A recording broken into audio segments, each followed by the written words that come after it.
For some reason it's not starting. Oh, there we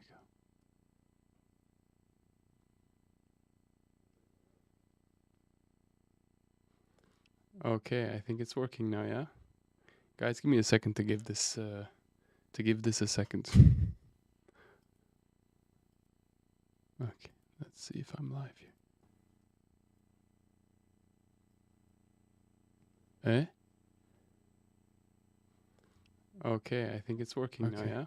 Jesus. Guys, give me a second to give this okay. There you go. Welcome everyone. Let's get started. Who do we have in the chat here? We have Gumale, welcome. We got Dad Jimexit. Hi, what's up, man? Audio muscle, huh? Here we go. Great. Yeah, nice to have you, Dennis. What's up? We got Srian Fleek. Hola. Interesting names here. All right, let's get started. Let's get started with Ableton. So, Ableton Live 12 has just been released. And looks pretty good, actually. Yeah, I like it. If the name confuses you, it's pronounced the DJ Mixes. Ah, okay. What? I read Dad, I don't know. Aurelian. What's up, man? Nice to have you all here. To be honest, guys, I don't have any particular plan for today. I was thinking of maybe like review a plugin, but I don't really feel like it. I feel like last stream was more of like a plugin review. Today I feel like just jamming, you know, just relaxing, jamming, and seeing what comes up. Yeah. I got myself a push 3. I know, right after I mentioned that I was never going to buy new gear, I grabbed myself a push 3, but this is going to be the last addition to the studio equipment. I like it. It's a really interesting workflow. I always wanted to have one for like years, and since Live 12 has now introduced MPE, I think it's a really good addition. MPE, MIDI polyphonic expression, allows you to really press down on pads and gain extra control of sound, which is really interesting. So if you press hard on a sound, you can open up the cutoff. Maybe I can show that in this stream today. Let's see. We got Nicolas. What's up, Nicolas? Hi. We got Lord Shells. I'm not going to read that last name because I think it's a curse word in Spanish. Blessings. Doublicious Journey of a Producer. What's up, man? Guys, got so many people in the chat.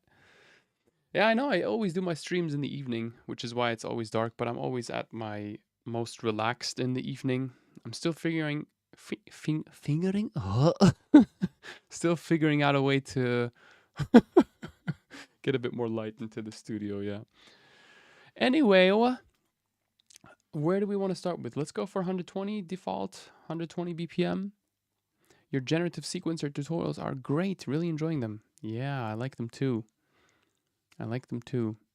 Sequencers are fun to use, these Max for Live devices.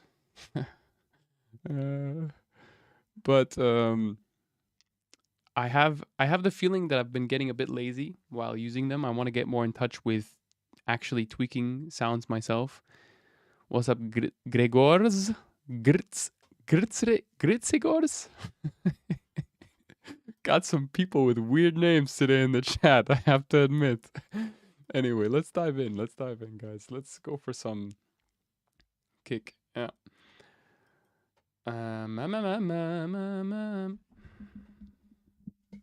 Just angle the microphone here. Do let me guys know if you hear feedback from the speakers, then I'll just put on some headphones. Where are you from? Which country? So I was born in the US, but I now live in Germany. I hope that answers the question. And the kick. Where's the kick? Lot of dudes. Let's see. Let's go for like a kick with a bit of a transient. Yeah, this one looks good. Load it into a MIDI track that I have set up by default. So this is a MIDI track.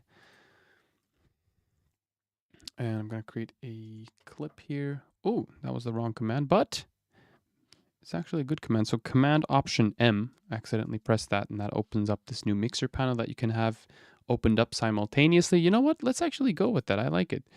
But let's blend out the in and out. We don't need that. Perhaps just the sends and the track fader controls. That's cool. It's worth getting used to, but kind of cool having that extra feature. I see what you did there with the name, lol, yeah. So let's go for a kick here. C4. Pitch it down an octave because C3 is always the default original pitch. Maybe a bit slower, like 119, 118, 117. And I haven't started with kick bass in a while. Maybe I can get some kind of a bass line going. And let's save this as Ableton Live 12 projects. Do we have a live streams folder? Yes, we do. Just so I can access this file in case it turns into something that I would like to release. 10.03.24. How's the house scene in Germany? I'm in Chicago. I don't know as specifically how the house scene is in Germany. Like I'm in more of a village region, so I don't think there's that much going on. But you feel a lot of techno, like even in these smaller regions. You can like there's a lot of there's this dark techno trend, melodic techno afterlife trend everywhere. It's not really my type of genre. It's a bit too much for me personally. But that just seems to be the overall trend and tendency. Also in Germany, I think Berlin, you get a lot of that.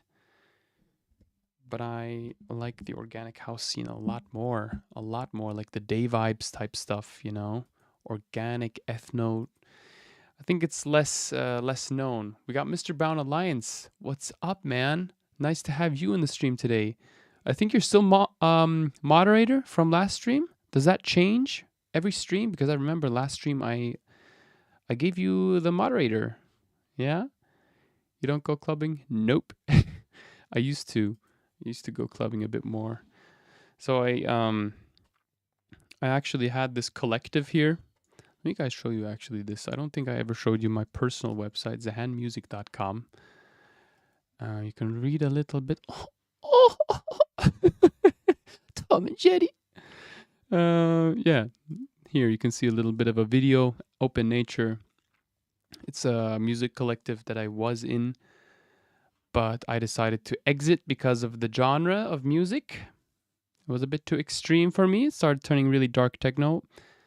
Open Nature for me is like nature, chill, relaxation. That's how it started out. It started out with like 4 to 5 people, expanded over time. And over time we grew and started connecting with different collectives. And then you kind of got the musical influences from different collectives and it started turning darker and darker. And then suddenly it was like this dark techno collective, which I don't really stand behind. I don't like the scene so much. I don't like dark techno and what it represents. There's a lot of drugs, a lot of I don't know. It's just not healthy, I feel like. Also it's kind of like that nighttime vibe and I don't know. I can't explain it into words. Techno is the German blood. Yeah, it definitely is in the blood of the Germans. Definitely. Yeah. So we got a kick loop here. I feel like going for some kind of a bass groove, but I don't know exactly what. Out of interest, what Mac specs do you have? I have a Mac M2. Is there a way to like see that somehow? I don't know. Is there a panel that I can open that shows me that? Network sound, screen time general. Unfortunately, I don't know how to display that. Oh, you still seem to be moderator. Thanks. What's up, Nirmal? How are you? I'm good. How about you? Oh man, we're getting so many interactions in the chat. Drugs kill the vibe. Yeah. I don't know. Sometimes they do have the ability to enhance it a bit, but it's the overuse of drugs, the casual use of drugs that I do not stand behind at all, especially synthetic stuff. Yeah, I call it too much testosterone parties, dark techno. Yeah, I feel like there's a lot of ego involved in that scene, more than I would like. Apple logo in the top left. Yeah, it is. Yeah. I'm using Mac M1 not Intel. M1 Silicon, I think. Yeah, with 4 terabytes of space and 32 gigabytes of RAM, I believe. It's a pretty good PC. I'm really happy with it. Far happier than I was with Windows. Oh yeah. Oh yeah. That's what you meant by Apple logo. About this Mac. Yeah, exactly. Yeah, M2 Pro. Okay, M2, 32 gigabytes of RAM, and so forth, and so on and so forth. Certain drugs.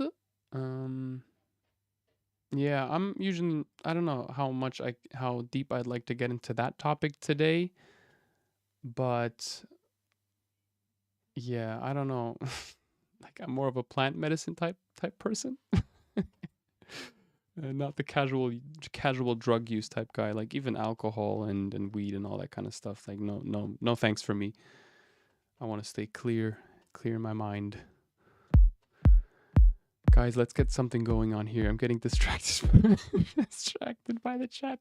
So remember that video that I recently posted? You know what? Let's create something similar to that. The bass groove video. I feel like going for something in that style. But instead of using samples, we can maybe use some kind of a synth patch. Let's see. So Tom Groove, or do I go for Diva? Diva, Repro. What do I use for the bass today? Maybe Arturia. Let's see. What could we use? What could we use for bass? Sem V2. I haven't used this guy in a really long time. And what else did I use? I used the Sting, but instead of Sting, we can also use MDD. And note triggered modulator. I think it was that, yeah? So that's what I showed in my most recent video. Let's reset all this. Cool. I'll let him cook every 10 minutes. Yeah. So this is going to sound completely whack out of the box. Let's narrow down the range. Different patch, please. Not acid binge. Let's go for a bass patch. And hit play. Opa. Ooh, I'm getting some CPU spikes. Perhaps I should change the latency. Not CPU spikes, but it's kind of laggy. So let's see if I have it on 3228. Let's change it to 256. A bit better. Okay. So I don't know this synth that much, but maybe I can tweak it a bit. Let's learn it. Oh, okay. Let's keep it in key though. I don't like that it's jumping off key so much. So let's load up a scale device afterwards, and let's go for, which scale do we want to go for? Maybe C Dorian? Yeah, sure, why not? Dorian is a really beautiful scale. Haven't used it too much, so let's go for it. MIDI effects. We could either scale lock this guy here, but I think I have more control with the, how do you call it? Scale device. Dorian. So let's type in Dorian. Dorian mode. Put this here. C. I think it's already in Dorian, yeah? Dorian. There we go. So everything should be in C Dorian now. Nice. So let's disable the low cut.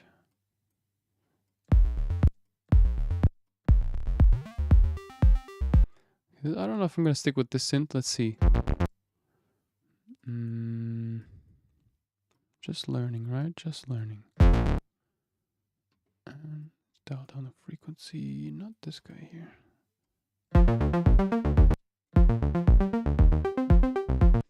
That sounds so silly. Let's see if we can randomize a couple of parameters. So C, this also has a scale lock feature. That's nice. Random all, random.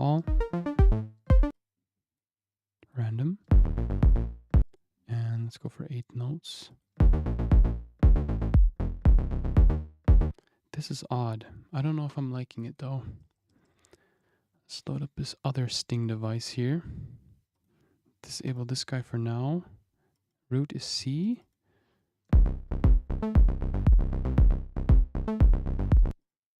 Weird. Let's pitch it up an octave. These results are too low.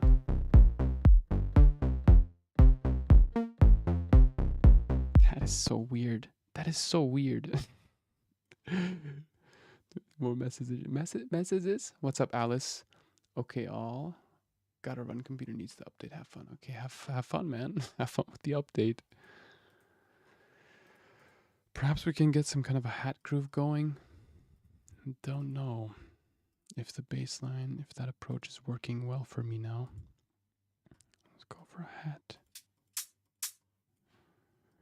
Main hat groove for now. I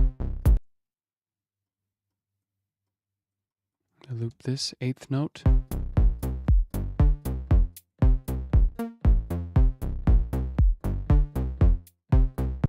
I feel like going for a shorter sequence. Let's go for 8 bars here.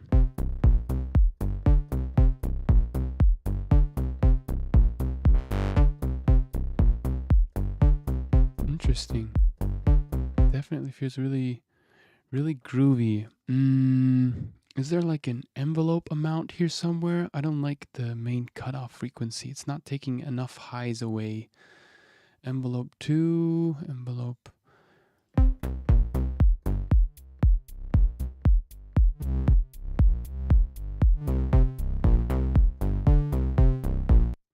Yeah, so envelope 2. I feel like there's a lot of sustain to this sound. You know what? I'm going to go for something that I have a bit more knowledge of. I feel like I need to learn that one myself before I show it on stream. Thought I would be able to show it, but not so much. Let's see. Mini V4 has a couple nice bass sounds. Is that a new Lotus pack, Kevin? Yes, it is. It's the Sinai. Thank you, Mr. Brown, for your support, for the moderation. Sinai. Yeah, I think I showed it a couple times, the artwork in the previous streams, but I can show it to you once more. It's still in the workings. Sinai artworks. No, not here. It's here. Artworks. Sinai main artworks. This is the pack. Yeah, it's really nice artwork. I like it. I recently got sent Arabic vocals because I want them to be incorporated in this pack as well. What's up, Christian? What's up, Hakan? Nice to have you here. Salam alaikum. Yeah. I do have to edit them though. You know, with vocals, there's a lot of tuning that needs to be done, especially if it's not like 100% on point. I think the singer had a bit of struggle recording on a 4/4 beat. She was a traditional Arabic vocalist, and I sent her 4 to the floor, like ut beats. And I think it wasn't like 100% her style. But there's a bit of editing that I have to do regarding the timing of the vocals and the micro tuning, because the Arabic scale is a bit different. You know, if you want to tune the vocal perfectly to the scale, you have to be a bit more precise. Because Arabic scale, Phrygian scale, Hijaz, and all that kind of stuff, you know, that's where it gets really interesting. So I just want to make sure that the vocals are really tuned well before I publish anything, and I need my time for that. So yes, it'll take a bit of time. Also, I want to release this thing with an extra template and a course, and similar as to how I've done it with the Afro pack. But it's going to be a beautiful pack, that's for sure. So let's dive back into Ableton Live 12 and see if we can get a decent bass line going. This is kind of the challenge for today, this bass line. Yeah, I like the sound of it already more. But I don't like the do do do do. It feels too 80s house music. I don't know. So the cool thing about MDD Snake, this sequencer, is that it has this gates option, which allows you to turn off certain notes. And this guy is basically, so it's following this snake shape, right? I think like this. And it's just playing all these notes at a rate of eighth notes. I could also change it to 16ths.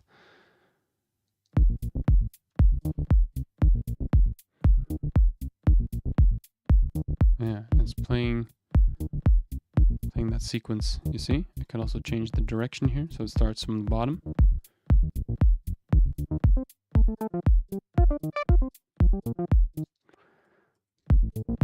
But it's a bit too jumpy for me. Maybe I might actually go for just a pluck, you know? I feel like I'm overcomplicating it a bit right now, so let's actually disable these and work with what works. If something doesn't work, let's move on. Let's try not to get stuck with it, okay? Arabic tunes are generally in Phrygian scale. Can't wait for the pack. Thank you, Mukunda. Yeah. Usually in Phrygian, that's correct. Yeah, but in her case, there's a bit more going on. I don't know. I think it's some kind of a Hijaz scale. Hijaz, you know, the microtonal stuff. So there's quite a bit of work that I have to do, but I'll get into that. So I don't know. The bass line isn't working. Let's work with something else then. Let's go for drums. So I'm gonna use some kind of a drum synth to get stuff going. Perhaps I should use what am I gonna use? Let's go for Atlas. Let's focus on the focus on the drums. If the bass line doesn't work, then let's focus on the drums. Sequencer, new sequence. Kit. Let's load up a map. Let's go for, what do we want to go for? Sample market packs. I've used my own packs a lot. Maybe we could go for the audio tent. I like their stuff. So let's generate a new kit. Perhaps disable the crash, the ride, the other. And let's see what this gives us. So Atlas sounds like this.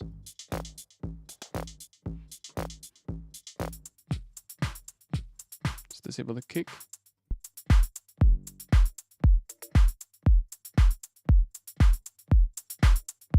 I like the bongo or the cowbell. Hear that? That is cool. That's the clave. All right, so let's export that. I like that as an individual element. Export. The stems? No.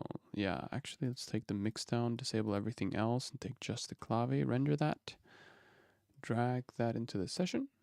Excuse me. We don't want the MIDI. We want the audio. Mix down. Render. Drag it in the header. All right, there we go. And now we have just the clave. And if we crank up the gain because it's really quiet, we get something that sounds like this. Oopsa. Oopsa.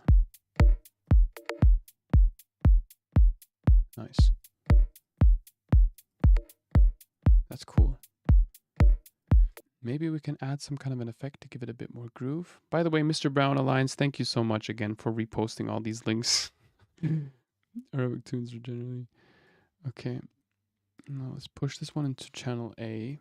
And what kind of interesting delay plugin could we use? We got Delay Brigade. So instead of reverb, we could also use this guy over here.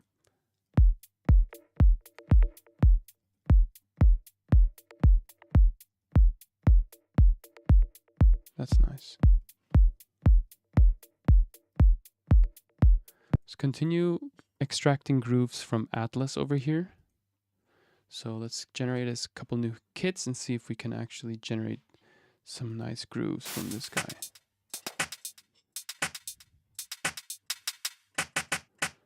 Change the shape, lock it. We don't need that.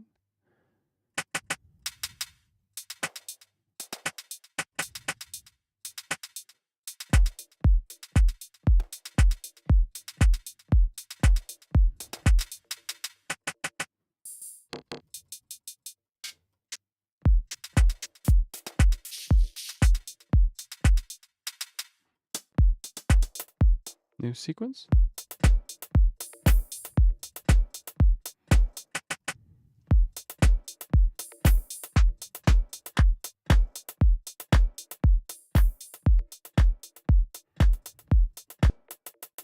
That sounds kind of interesting, actually. Let's see if we can just dial down on the shape of these individual guys, so make them shorter.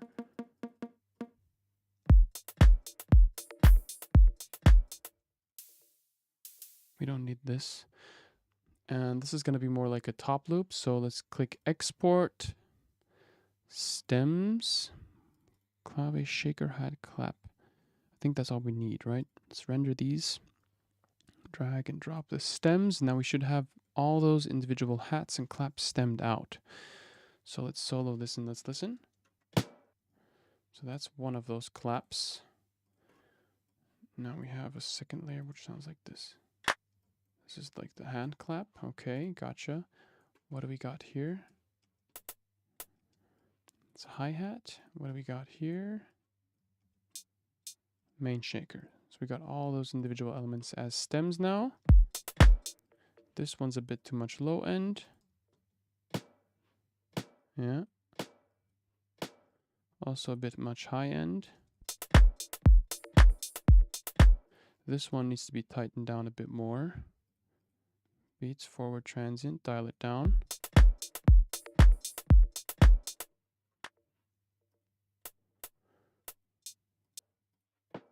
Also this guy, we're going to tighten him down a bit more.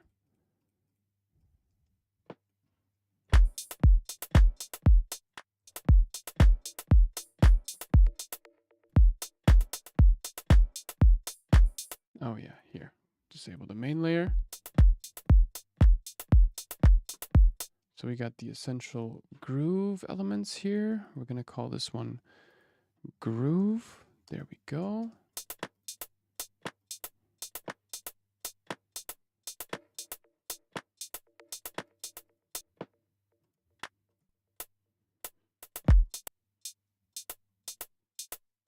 Okay. What's up, Jazza? Greetings. We got Jay's 808. Welcome.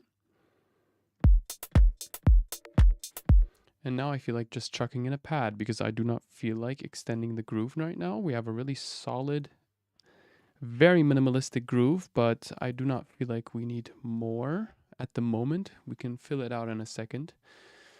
So let's go for what could we create for pads? What other way is there to create pads? I think I have this interesting plugin by... Let's just go through these. Oh yeah, this is really interesting actually. This best service engine. I'm not sure if... Oh gosh, ancient era Persia. This is like a Contact sample player, but old school.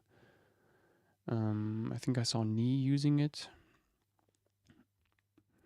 So we got Soundscapes, Akashic Records. Okay, whatever that is. Sir, yes, sir. So let's see if we can get some stuff going on with the push here. So the push is currently locked to the scale of, let's go C Dorian. Yes, C Dorian is a nice scale that we would like to stick with today.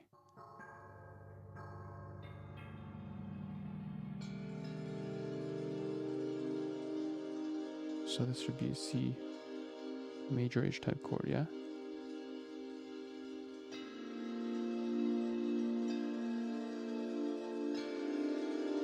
Okay, let's hit that button. This guy here. On the push, there's a button that looks like this as well. I don't know if you can see it on the top here. That basically just is like permanently recording whatever comes out. And you can just, I think it's called record capture or something like that. And it just captures whatever you've jammed. And if there's something that you like, you don't have to re-record it. It just captures that as MIDI. MIDI capture, I believe. So 8th note, Command U to quantize. Yeah. So let's go for, how many bars is this even? 4 bars? Let's go 1, 2, 3, 4. Jeez, I don't even know where I started here. Let's just go for like this. Set this as 1, 1. Zoom in, zoom out. Delete everything first. We don't have any information here. Now if we zoom in and zoom out, we should have just this canvas that we can work with here. Let's take these, put them in the beginning. Jesus, kind of hard to get it on the one. Command U again, quantize. Yeah, that's kind of what I don't like about this capture thing. Like it doesn't 100% always put it on your grid, and you have to set the 1-1. Right click, set 1-1 here. There we go. Now it's locked exactly to the 1-1 position. Bar 1, step 1 or something like that. So we got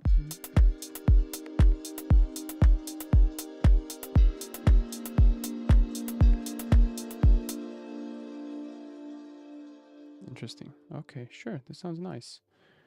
Do we have any more comments? Let me catch up on the comments. Comments. Hello. How is the Moog Sub 37? It's great. Best feature ever. We might end up using it actually. Did you already try your Moog? Yes, I've actually used it on a live stream before. If you scroll through my live streams, there's a thumbnail of the Apollo interface, the TR-8S drum machine, and the Moog. Let me show you. I actually showed you my setup there, and I actually dived into this whole thing a bit more there. So we got live setterim. This over here. You see, I showed you a bit more of my setup. So if you're interested in seeing the Moog, you can just click that live stream. And then we have back to the live. Wait, maybe we could use Granulator in a second.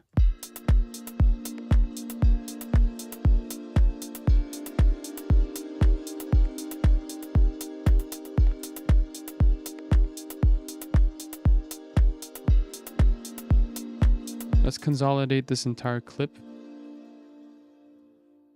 And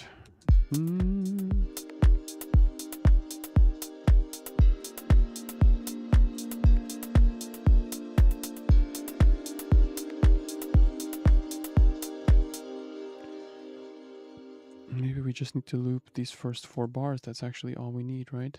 Make sure that it's on the grid like this. There we go. Yeah, it doesn't need to be too perfect. That's fair enough. Now let's go back into the engine. Take away the metal. Give it a bit more attack so it slowly fades in.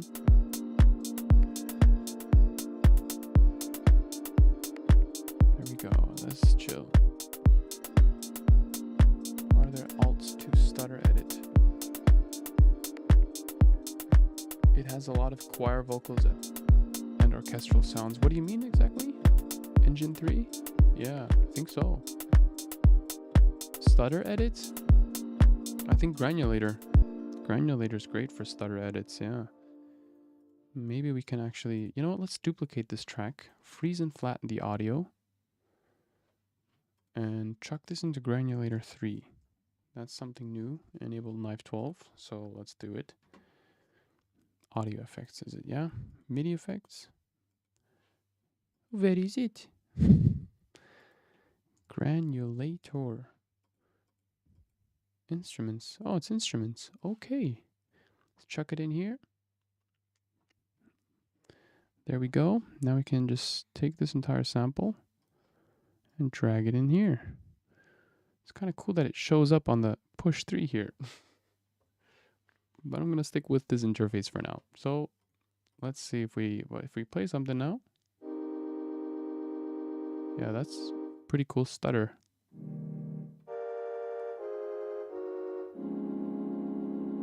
Oh, yeah, that's actually really nice. And there's this new cloud algorithm here, which is really nice.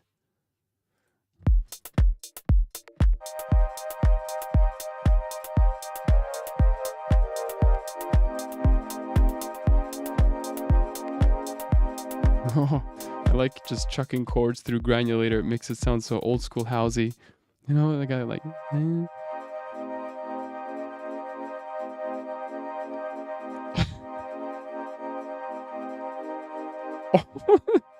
That's so cool though.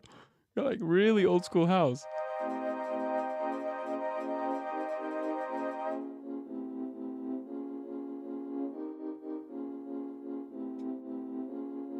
Yeah, it's kind of like chord bending the audio here. So let's stick with one note for now, just the C3 maybe.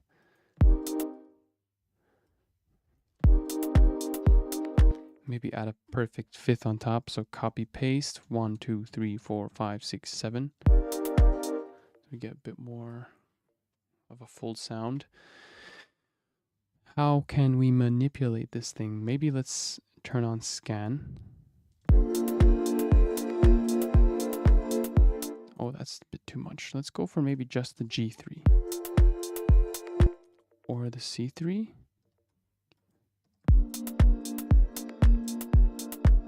Grain size.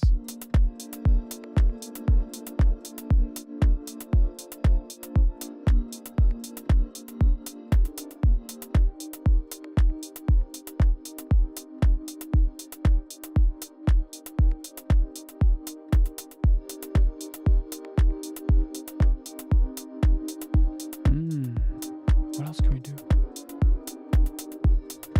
Spread is really weird. Maybe we can automate. I don't really like these humongous modulation matrices. Kind of confuse me, and I get lost in like the details. Sometimes it's fun. But if I want to stay in a flow, those modulation matrices, they just, I don't know, take me somewhere else. For sound design sessions, they're great, but yeah, Ableton seems to be expanding into that territory. So if we click on, I actually don't know how to use this thing. LFO, how can I modulate the starting position? Oh, I just click on it and it appears here, yeah? There we go.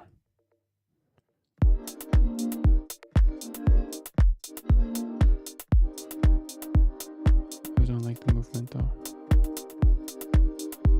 What happens if I pitch this up an octave and just play the chords, the original chords?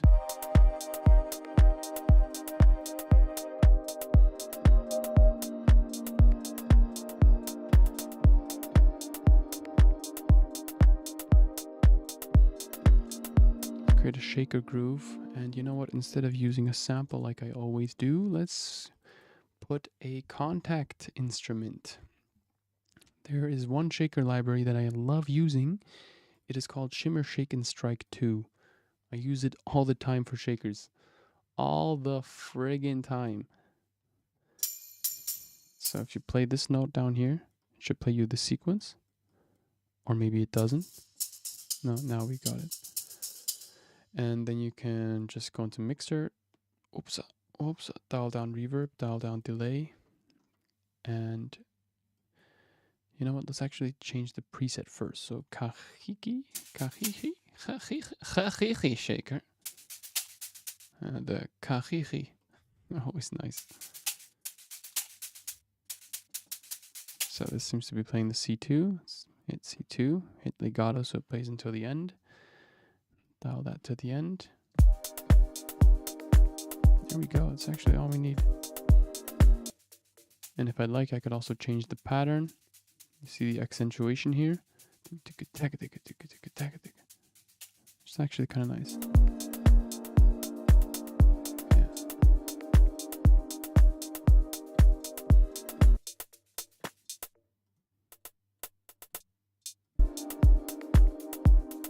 This hi-hat is a bit too metallic.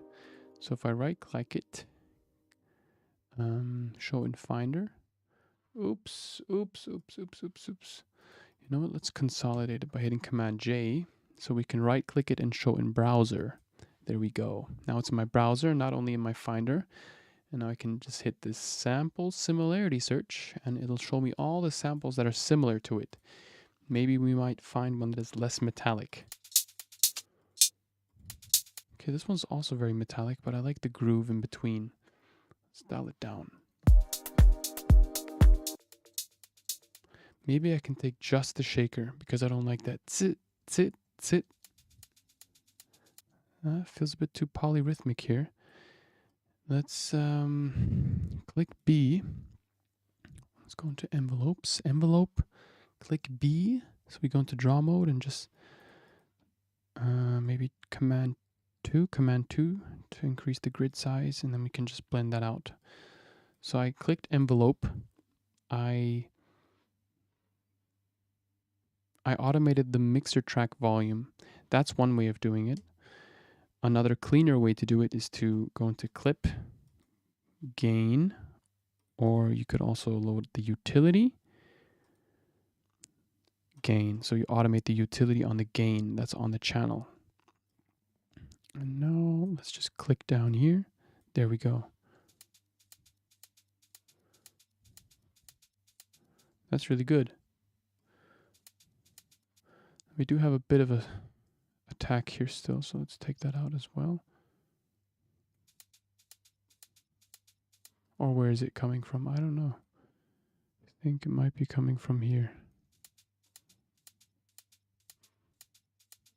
Let's see how it sounds in total.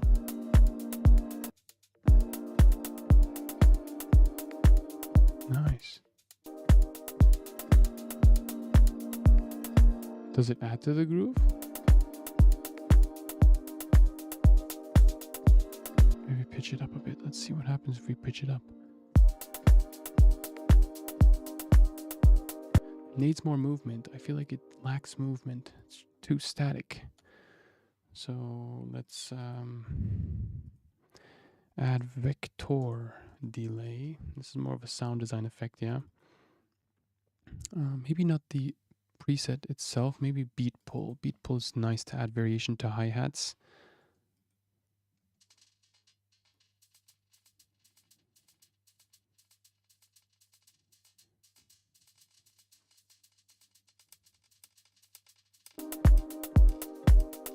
See how it kind of stutters weirdly?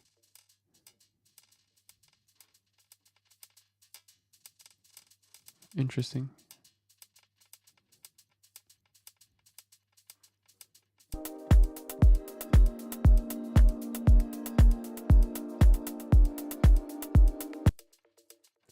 And I don't know about this particular section. So clip, utility gain. Let's reset all this. Hello. Let's reset it. Thank you, Wagwan.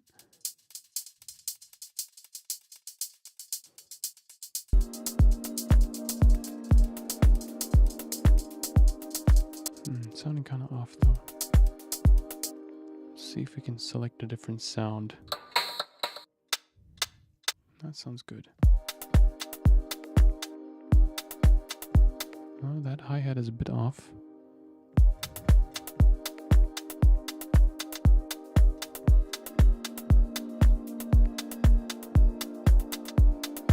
Now.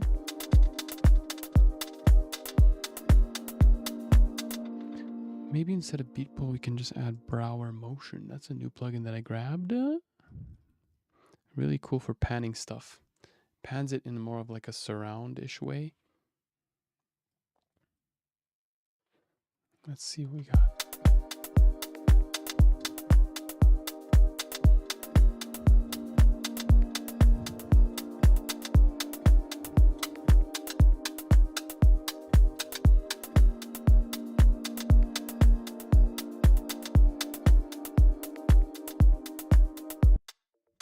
Yeah, you get like these two panners, panner 1 and panner 2. Panner 1, you can tell it to pan like, or go left, right, statically. And panner 2 pans the sound in kind of this weird circular motion. Not sure if it works well on hi-hats. I think it's something best used on percussions and pads. Let's see, maybe we can just copy this entire preset that we have here, brower motion, copy, and paste it onto this Granulator channel so we can add some more movement this way.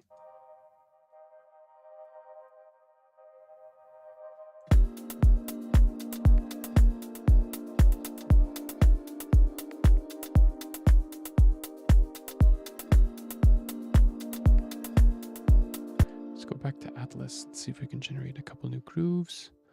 New kit. New sequence.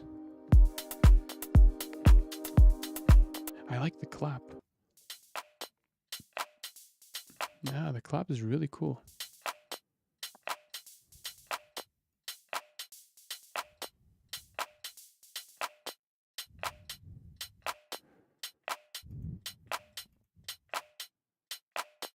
So let's export this then. Where's the export button? Export is here. Take all the stems. Render. Now I do need to put them all into an audio track. So take them like this. Close this. Take these groove elements and put them up here. There we go. I'm just going to create a couple audio tracks. Like this, this, and one more. This. Give them all the same color. Yum, yum, yum, yum. There we go. Drag them all to the end. And hit play. But before we do that, let's dial it down. Is the volume on the stream okay? Or is it too quiet? I feel like I'm getting a bit quiet. Let's not use this hi-hat.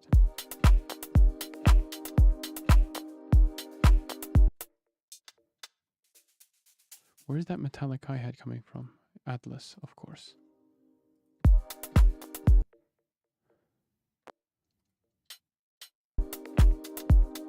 Let's not go with that hat.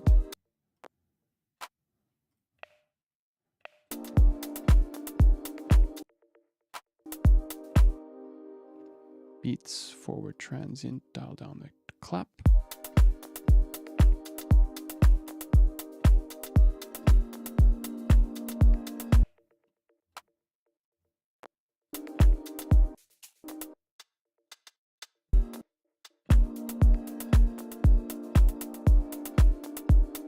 It's fine?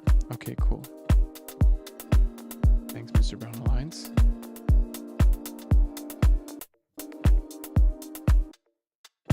Now I'm just going to determine which elements add to the groove or which ones take away the groove, because I do have a lot of individual stems here and it's easy to lose control over the groove if you have this many tracks already with individual grooves. Muting them, deleting them, or blending them back in helps.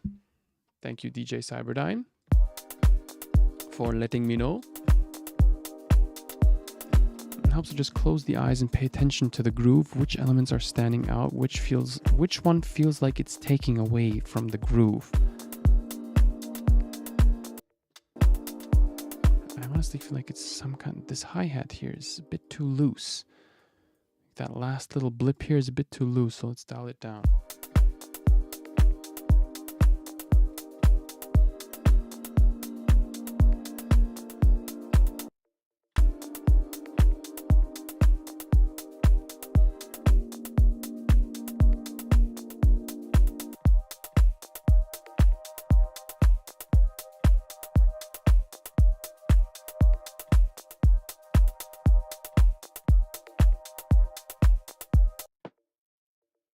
I feel like this one's kind of taking away the vibe.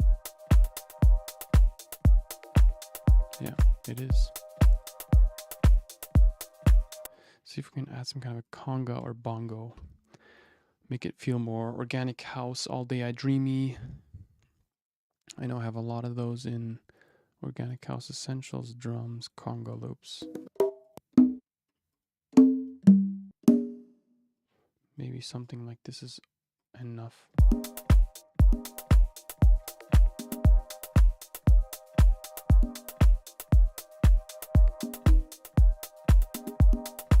Quantize, make sure it's quantized. Maybe an additional clap. Let's see. I might be adding too much now though. Let's see. Maybe just a bit more of a high frequency clap.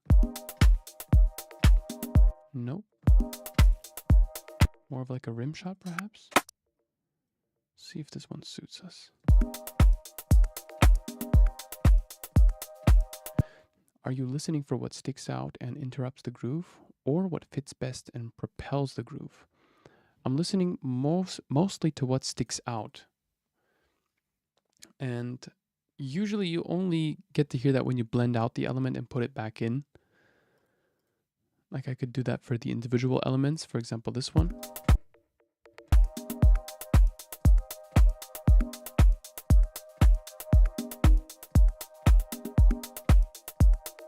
I feel like there's a lot of percussion bleeps and bloops.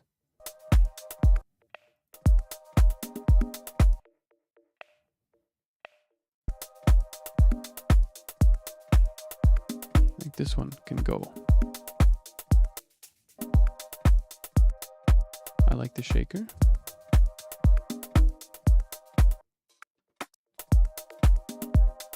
I like this one. High frequencies in the claps, always nice to have.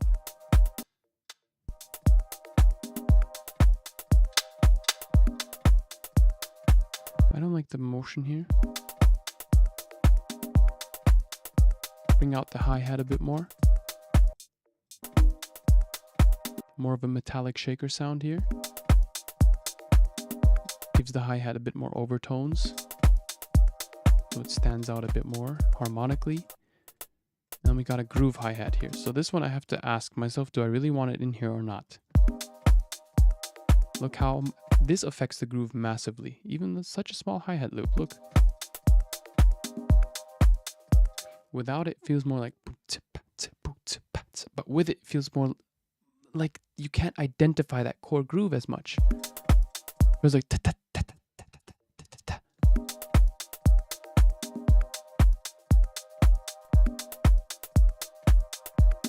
yeah, I don't like it. Bye-bye.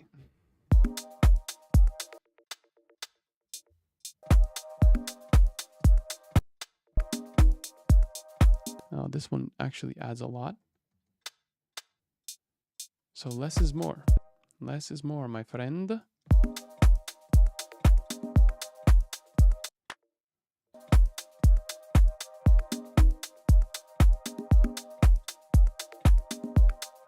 Nice.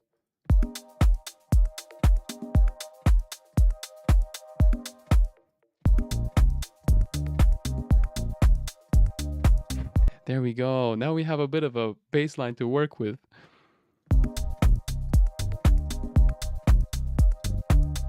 Groovy.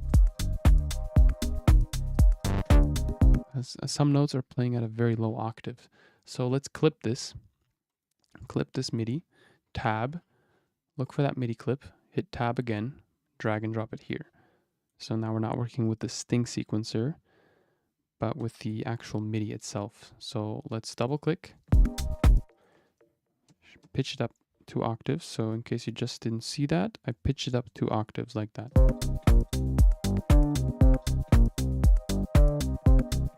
Now I want to gain more control over the MIDI. Very funky-ish bass groove here, but could work.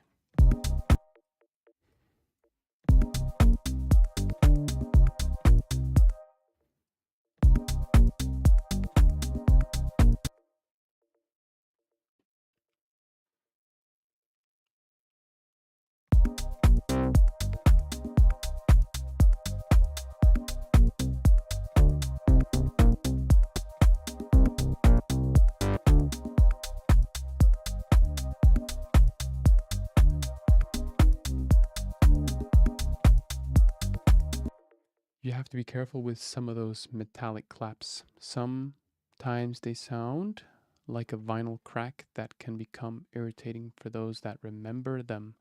Oldies like me, haha. Yeah. Yeah, man, good bass line. Yeah, it sounds nice. So, yeah, the clap. How many clap layers do we have? This is more of like a 909 clap. This is our shaker. Let's do a bit of sorting out here. So we got these claps here. Claps, yeah. Do we have any more claps? More of like a low end clap. So we got the 909. Then we got the high end and the low end. Nice. Then we got the hat. Let's call it main hat. Shaker. Clap. Claps loose. Or hand clap. Nice. Sounds really full.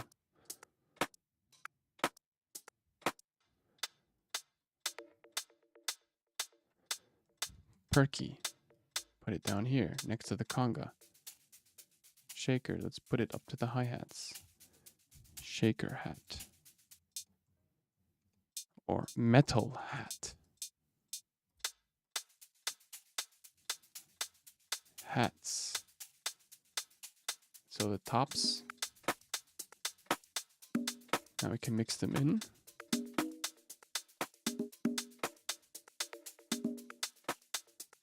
Perfect. What's up, Seattle dude? Cheers from Berlin. I'm not from Seattle. Oh, you probably got the Seattle from the newsletter, right? That's actually the address of my, how do you call it, newsletter provider. It's automatically in the description of the newsletter. I'm not from Seattle. I'm actually from Hamburg, Germany. So closer to you than you thought. Lotus Tunes Academy. What is the first piece of advice you would give to someone who is new at doing this? New at music? I would say have fun. Yeah, have fun. Have fun indulging in the styles that you feel like are fun to you. It's a good question. Just start and have fun and see what sticks. Watch some Lotus Tunes tutorials to get started. If you're into organic house especially, I do highly recommend the tutorials. Yeah. Yeah, I'm from Hamburg, man. Yes, yes. I know I got a couple people messaging me like, are you from Washington? Are you from Seattle, dude? Why? No, it's just that little newsletter thingy that always shows up at the bottom. That's the address of the of ConvertKit, the newsletter software that I use. Was, Hamburg? When two Germans meet. Ja, Bruder, ich bin aus Hamburg. Was? He's like, what?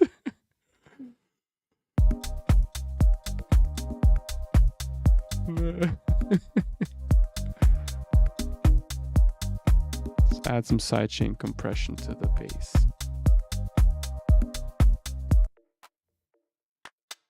I feel like this hi-hat is just too much. I don't know. It's just too much. Beats, forward transient, dial it down.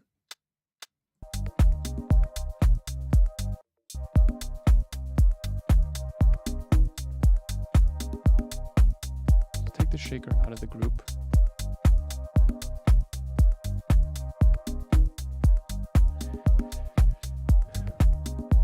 This feels like a really, really loose club track.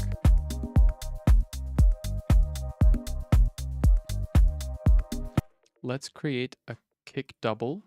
Oh, we got this hi-hat too. So this, oh, not really minimalistic session anymore, but hey.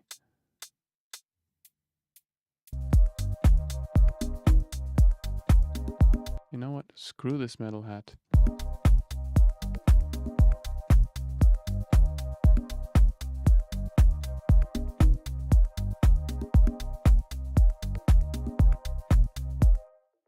Are you doing mixing on the fly or focus on that later in the process? Definitely on the fly. I feel like it belongs to my creative process to mix on the go. I don't go deep into the mix. Like I don't do the Pro Q, Pro R, compression. I don't dive deep into the actual parameters of the plugins. I do most of the mix by organizing the tracks somewhat properly and setting the levels right. That's just how I like to approach mixing, especially if I'm still in the phase of getting the idea going, not getting too stuck into the in the depths of certain plugins. That's also why I don't like getting stuck in modulation matrices. Like Roar and Meld are great synths, but I feel like they're way too much of a matrix, you know? They're great for sound designers, but if I want to stay in the flow, I definitely focus on, getting the elements together and then arranging the track. When I don't take a moment to organize and label channels, I often come back to a track and ask, what the F was I doing before? Haha. Yeah, that happens to me sometimes. Dude, I have made sessions where there was no structure whatsoever, but I was in such a flow state that I feel like, I automatically chose the right samples, just chucked them in, got the track arranged as soon as possible, and it was done. And after that, I kind of slowly structured it. So it's always different.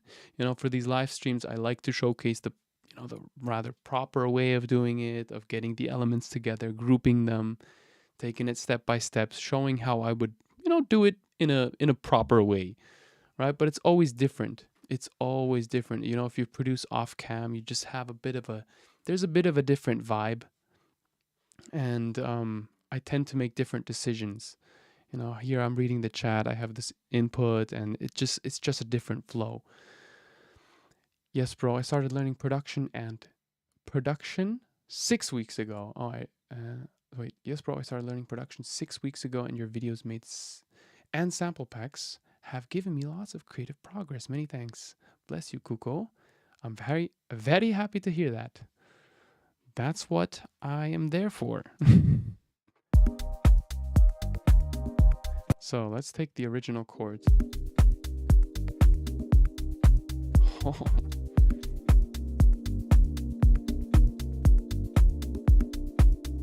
You know what? Let's start it off with just this chord here.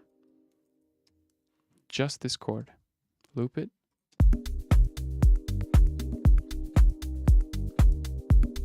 So yeah, sidechain compression. I would not consider this to be mixing. It's more of like a adding to the group type thing. So kick. Rather than taking the audio from the kick itself, what you can do is duplicate the kick track. Instead of sending this kick track into main, you send it into sends only. Sends only is basically like telling Ableton Live, hey dude, I don't want this track to be audible at all. I just want to send it out into sends only. It's in there, but it's not affecting. Like, you see that it's a blue channel here, right? So you can't hear it, but the audio is still being used as a trigger. So that means if you blend out the main kick, it's still a sidechaining. I'll show you in a second. So it's going to be SC kick, sidechain kick, yeah? And this is just this is the best way to sidechain for me personally. I've used like LFO tool, I used so many different plugins, Kickstart, and doing it manually with utility and automation, but this is by far the best way to do sidechaining for me personally. Just use a trigger channel. So if you're in the break, you can still control how much sidechain you have by having such a second kick track. Northern Solace, man, what's up? Nice to see you once again. So yeah, SC kick, sidechain kick. And now we can take the audio. So let's go back into the bass channel. Instead of taking the audio from the kick, you can take this sidechain kick. And you see that it still triggers. See? You can even tell it to take a higher frequency part of the kick. So if we preview it, that's our sidechain trigger. A short little click. And we don't need the sub-bass frequency of the kick to trigger the sidechain, because that'll just mess up the attack and release, right? If we have a really long subby kick that's triggering the sidechain, the release is going to kick in after that kick has faded out fully.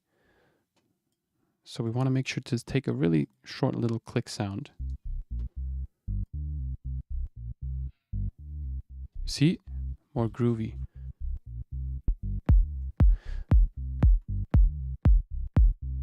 All right. So, mixing kick in the bass. Let's put the mini up here. Oh, Jesus. Ableton Live. That's what I do not like about Ableton. If you into session view, it's kind of hard to pull up tracks. So what we're going to do is just do it like this. Hashtag workflow. Yeah, I feel like Ableton Live is missing that feature to just, have a shortcut to pull up a track or just something, because this drag and drop thingy is so annoying. So bass, make it red. Kick and bass. No, what can we do to nail the kick and bass? We have a pretty decent kick, I would say. actually didn't do too much. I didn't spend too much time selecting the right kick. Just selected this one from the start. And that's what I went with. We got IR saying, well, I can say with pride that one of the Ableton Echo presets that I follow from you is made by German engineering and not American. No offense to American friends. Are you a graduate of SIE? Yes, I went to SIE, School of Audio Engineers. I wish not I wish, but I did go there, but to be honest, I should have used it a bit more. Like we had Vorlesungszeiten. We had like these, there were slots where you would have like university, how do I say it best now? Vorlesung. What's the English word for it? Lecture. Yeah. So you'd have lecture slots and then you'd have studio time slots. And in these studio time slots, they were like optional for you to just go into the studio and learn. I just kind of wish I would have used those a bit more to just connect with a few more people. But I did learn a lot in those lectures, yes.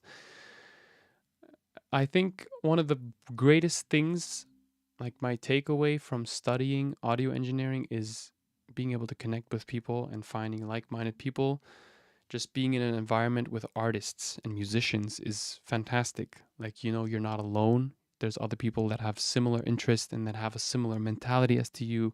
Being with creatives with like this similar mentality to you is what really felt good at that time. I found friends for life in that place, like in SIE Hamburg, School of Audio Engineers in Hamburg. Yeah. Saturate the bass. Yes, in a second. Lessons. Yeah, lessons and lectures. Lotus Tunes Academy. I use rim shot samples and apply the sidechain principle. It works. Yes, that would work as well. Rim shots. Still need to collect my certificate. Are you also in the SIE Nirmal or what? SAE? SAE? SAE? Okay, we got so many messages. Let me just read through the chat here. 1 second. Still need to collect my... Okay. Hast du in Deutschland Deutsch gelernt oder hast du bereits gesprochen? Ja? No, ich habe in Deutschland Deutsch gelernt. I learned German in Germany. I took this course, like when I was in the US, there was this course for like kids who wanted to travel to Germany. That's what I did for a while, but I never really took it seriously. Like I couldn't absorb the language. I could only learn a language if I'm like in the place, jump into the cold water and just learn it, you know, be in amongst the people and absorb the language. That's for me the best way to learn. So kick and bass. Okay, when you make a trip to Berlin, hit me up. Yeah, faux show.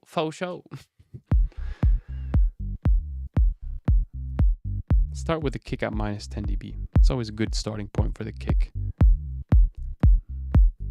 Let's go for 5 dB difference. So right now we're at peak at minus 25 dB, minus 15 dB. Let's go for minus 15 sun.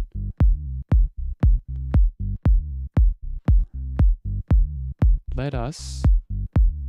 Okay, look, what I'm doing now is a bit engineering, it's a bit technical, but I'm doing it for the sake of the live stream, okay? Normally I wouldn't do this too soon. So let's apply a low cut to the bass. I think zero latency is fine. I know there's always some kind of phase issues that happen when low cutting this intensely, but I do not care for the moment. And let's pull out some resonances. So you see, I feel like we're getting less of that low and sub mud with this EQ set at 30 Hertz. And now we can just cut some resonances.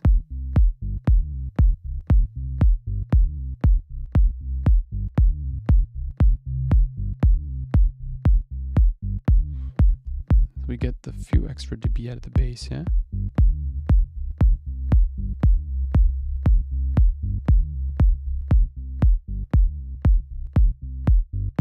Maybe one more.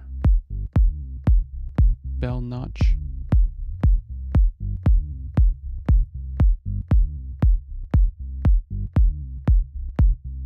Okay. Maybe this one's too intense.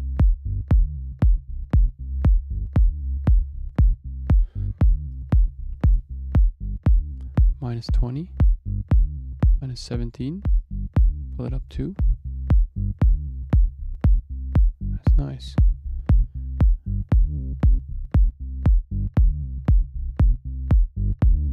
Give it a bit of drive. Let's see what happens with the sound. No, that's too much. Let's keep it simple.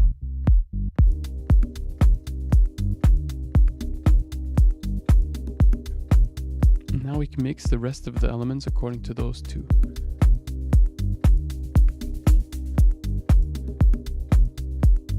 Ah, the hat. We need some kind of a hat that really pulls through the mix. SIA Bombay. Interesting. What's up, Danny? Did the same. Learn German as an exchange student. Yeah, that's the best way to learn, man. Definitely.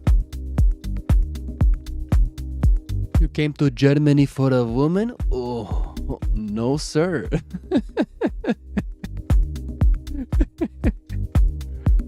Hast du in Deutschland? Oh, we already had that one. No. I came to Germany for family, bro.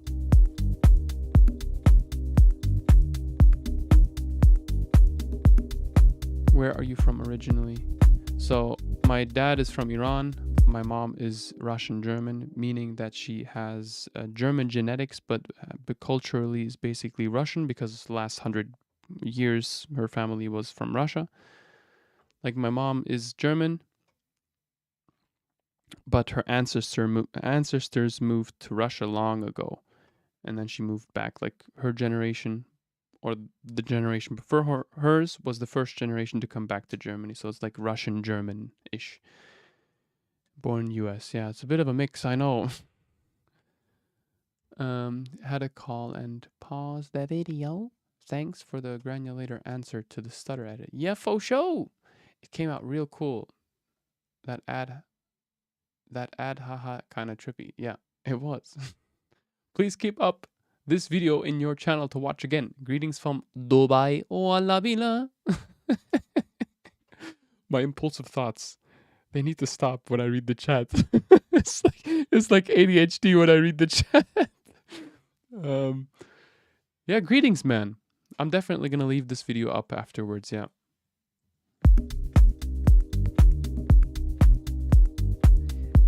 Okay, guys, you know what I'm really feeling right now? We need some kind of a vocal, like a vintage movie vocal. I think Distilled Noise. He's a really cool guy from YouTube as well.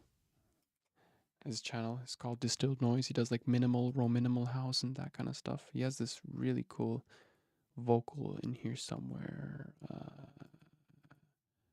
Loops, percussions, plates, chord. Plates, yeah, plates is a nice thing.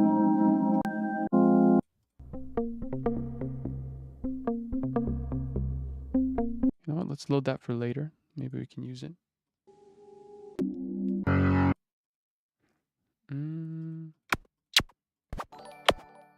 We got a new subscriber. Who is it? Who is it? Oh, what's your name? Aesthetic Delta. Welcome to the channel. Thanks for the subscription. Come on, guys, smash that like button. Yes, smash it. Smashed. Thank you. And make sure to subscribe to that channel if you aren't already subscribed. It helps to grow and it keeps you up to date. So, man, where's that one freaking vocal that I'm looking for? Okay, let's go. I have no idea. Yeah. I have no idea what to do. Okay, that's sus as frick, dude. That was sussy. So let us use that vocal on. I have no idea what to do now. I have no. That's cool. Let's use it like this maybe first. I have no idea what to do. I changed my proposals. What's up, Yama? I changed my motion. Something like that. This video needs more likes. Yeah, sure. Drop a like button. It helps. For sure. So, okay. Phone call. There's this really nice preset called phone call. It's a hybrid reverb preset. I have no idea what to do.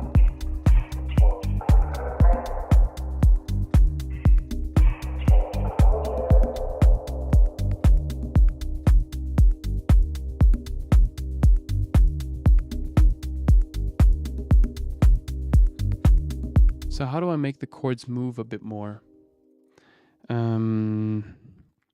What can I use to add movement to the chords? We got some stuff by, do we have something by Native Instruments, perhaps? I like the new browser. It's really cool. I like it. I really do like it. We got Guitar Rig 6 effects might work out quite well, actually. So let's chuck this onto this channel here.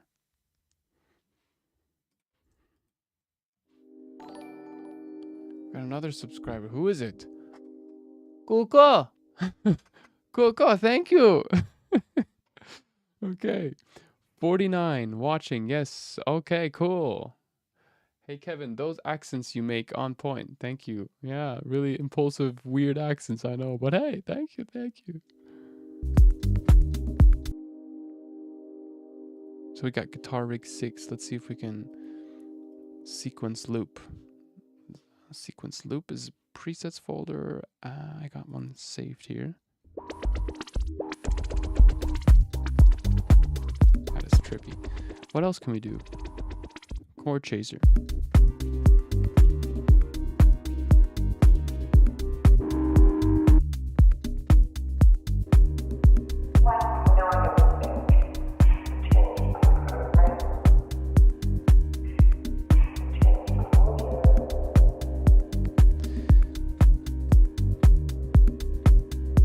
Some more sidechain. So that sidechain from the bass, let's copy it. I did not increase the ratio by that much, yeah? 4:1, is that enough?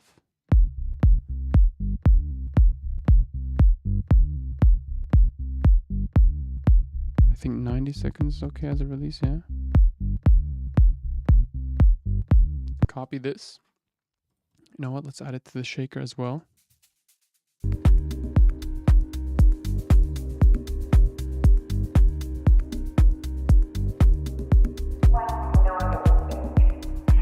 We need some off hat, like some kind of a hat that really gives the track some groove here, dude. So let's go one shots, hats.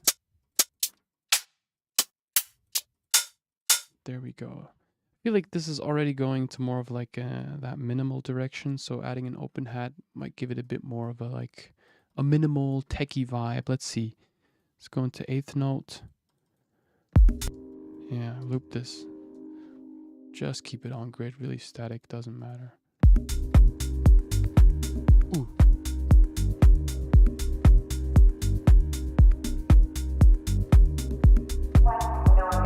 Yeah.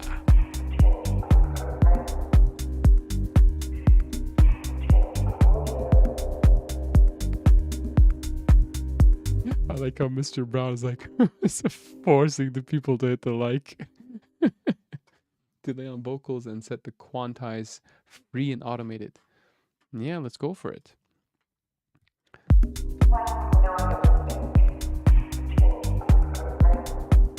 Echo. So normally I would put this onto like a send channel, but I'm okay with it being like that. So can I? Oh, that's also annoying that Ableton took away this little panel down here where you can just blend in the returns and sends. Now you have to go into view, mixer controls, and then or arrangement track controls, and then blend them in here, return tracks, and then you get to see them here. I mean, you do get to see them here as well if you have this panel opened up anyway, but it's kind of comfortable to also see them here. So yeah. Let's put another delay here. Echo, yeah. Or actually, let's go for Echo Boy Jr. More of an interesting plugin.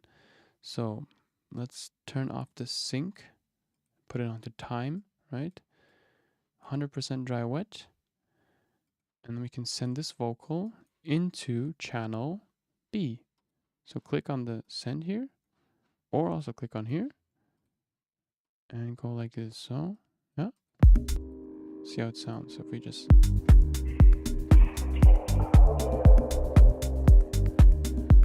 now I can tweak the settings here a bit, put it onto a different mode.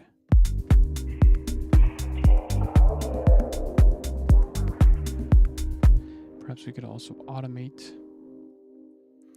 Yeah, I also like seeing the return channels this way because it also allows me to automate what's going on here.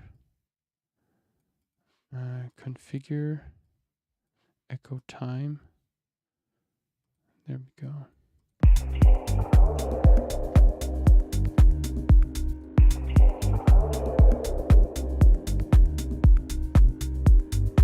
Nice. And a low cut.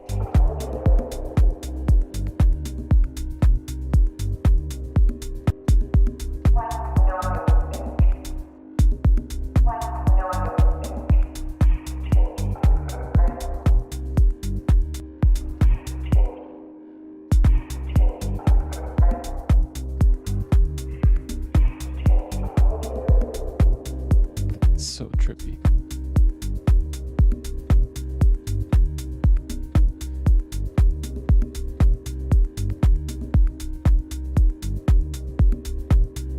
Okay, let's copy that sidechain and put it onto some other layers that I feel like need sidechain. So let's get back to this layer here.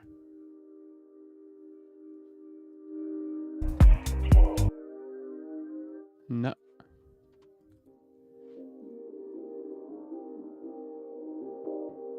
Ooh.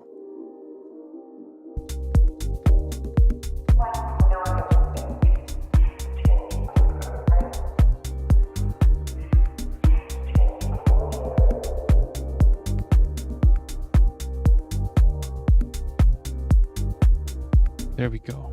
That's a lot of groove.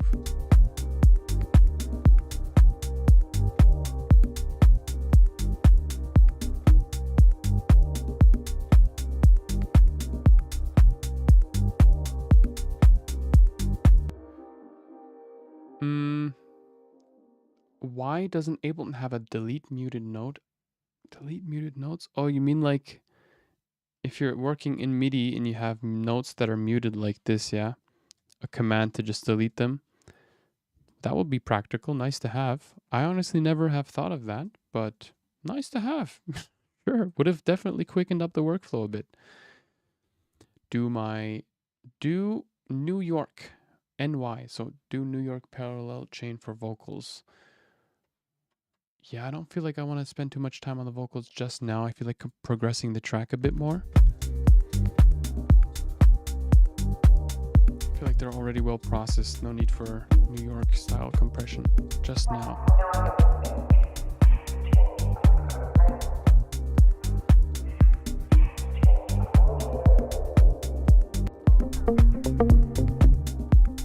That's a nice sound right here in the beginning.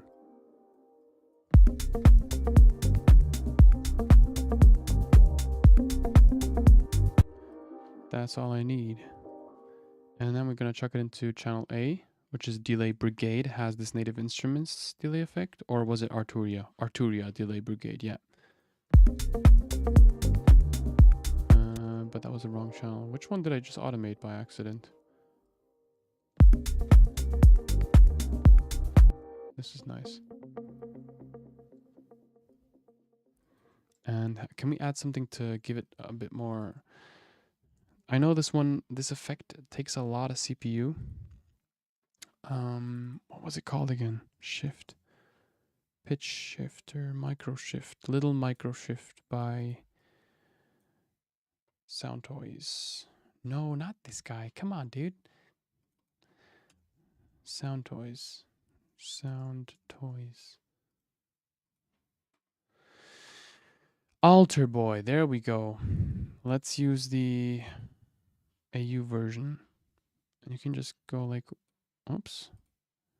Let's link both of these, format and pitch, and you can pitch it up perfect fifth and 50% dry wetted. That's one way of doing it. Takes up a lot of CPU and it adds a lot of latency. Another way of doing it is to put it on 100% dry wet, duplicate the channel, freeze and flatten. It's kind of a stupid workaround because I could just pitch it up. 7 semitones, don't need the actual plugin. But I guess if you kind of like the dirt that this plugin gives you with this mode, why not? Yeah, so we got maybe this and this. We could perhaps chop this one up a bit more using EFX or some other plugin. So where is it? Arturia plugins, EFX, motions. What the heck? Clear. I think that was a bug, yeah? There we go, EFX motions. Yeah. And we could look for, I think there was this preset in the front called pad. Fresh mint, let's see. That's cool.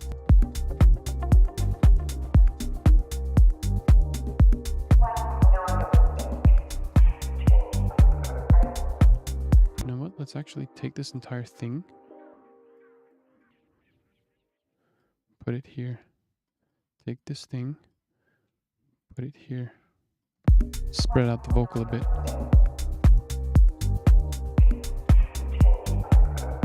Love you too, Nirmal.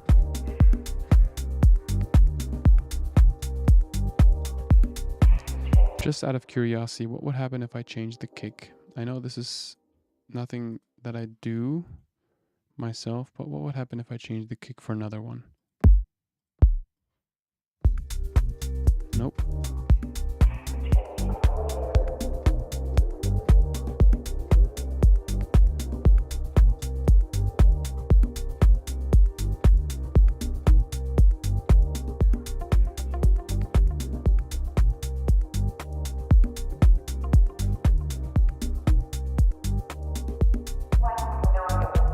I'm gonna stick with this one actually. Similar waveform, just a different transient.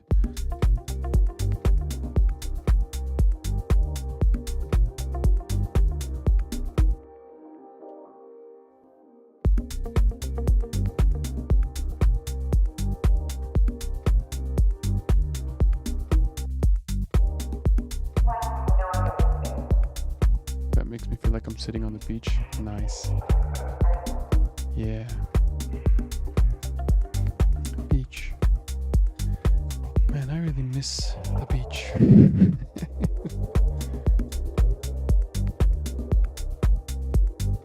any beach sounds here somewhere? Nope.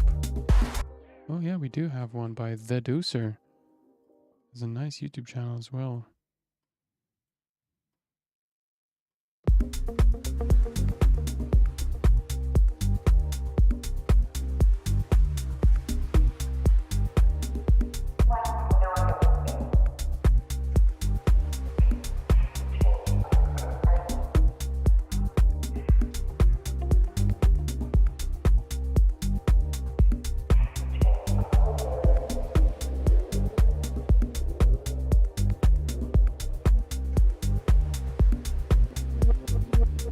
Oops. At what point do you prefer to freeze and flatten a channel?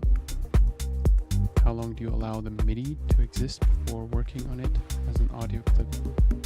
A matter of CPU for you or something else? Yay, the beach go with a flanger. Yeah, let's try that, Dobsky. So it's less about CPU for me, to be honest. It's more about like commitment.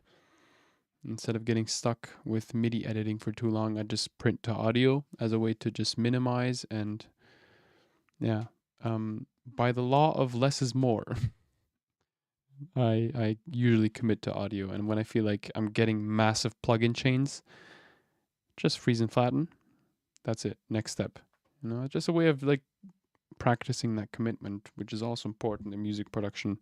Enforces that kind of less is more mentality. So flanger. Flanger. Let's put a flanger. Maybe we can use a shifter instead of the standard flanger. Shifter flanger.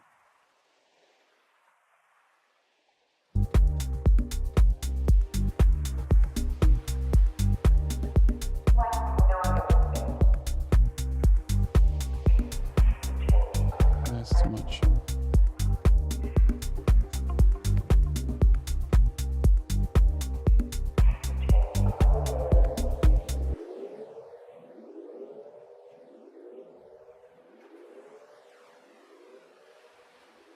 Maybe just a bit.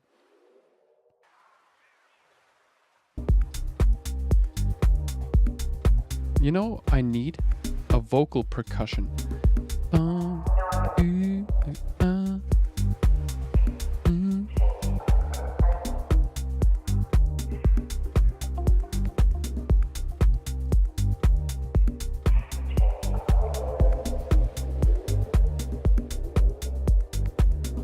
What's up with the delay here?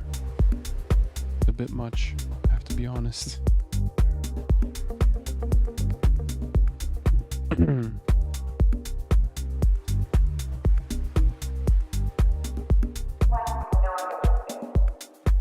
Yeah, the bass gives it a funky vibe.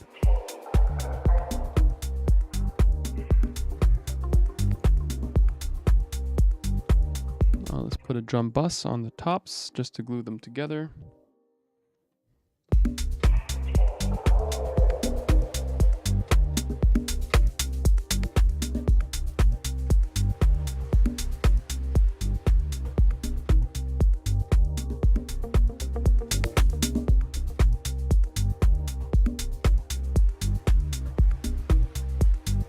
Bring out the hi-hat a bit more.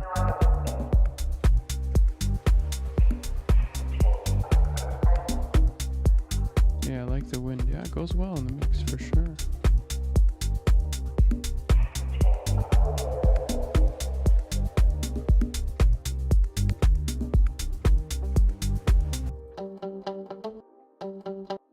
I like that. Let's chop in a few guitars. The guitars definitely make it feel beachy. And let's just put some delay on these guys here.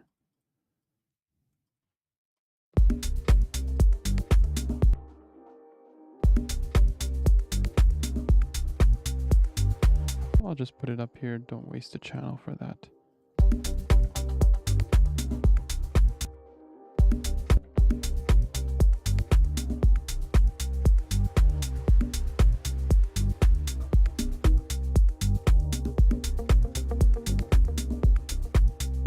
Like the tops have become too loud.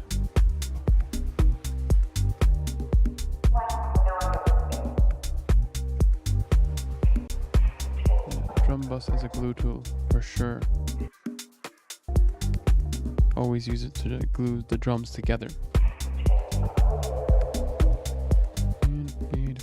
So, can we just, out of sheer curiosity, just chuck in an extra top loop that we can just, you know, just as a flavor, you know? Maybe rhythmic percussion or something. I don't know, just... Maybe we can chop out something from this top loop here. Ooh. This is always what I do when I don't feel inspired. I just take top loops, put them after each other, and I just take out snippets that I like.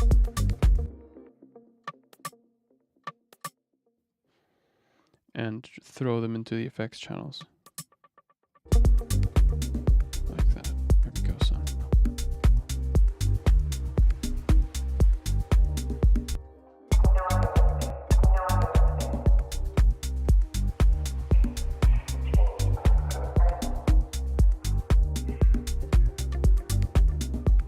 Try stray light. I haven't tried that. Trade that. What is it? Plugin?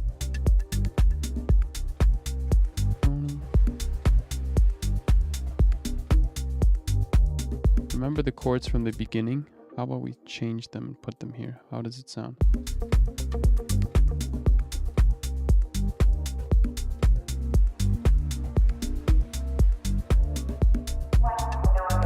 Interesting. What about the...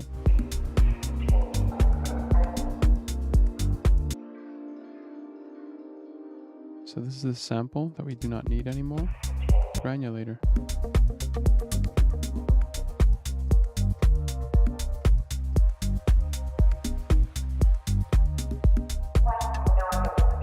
You know what? Screw the granulator.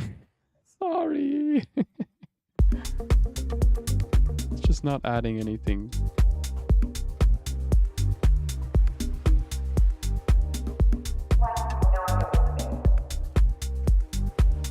Another top loop.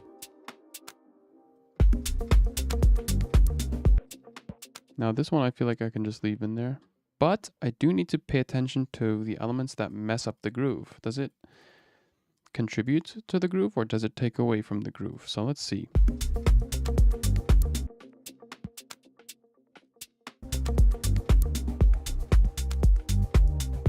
There's a lot of perky stuff going on that I don't like. Maybe just this here, consolidated. That's all we need. Yeah, I don't like that offbeat little hit. Consolidate this.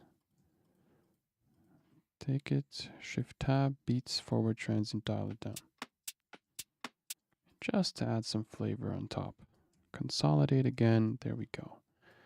And instead of Command D, why am I doing that? I just double click, loop current region, shift tab, and drag it to the end.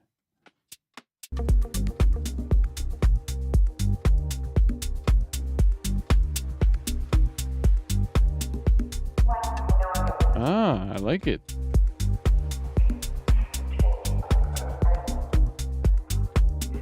Trumpet. Yeah, that's a good idea, man. What's up, FS Top? Howdy. Audio muscle. Don't forget to save unless you're doing it behind the scenes already. Yeah, all the time. All the time. My fingers are on Command S the whole time. It's like a trauma response. Command S, Command S. Please. I want to keep the project.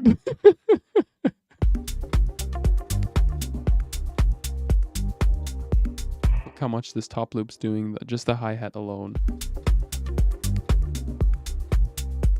Really bringing out that hi-hat groove.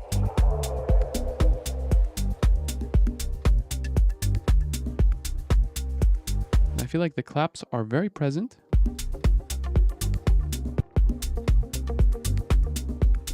Maybe I can take out some, let's see.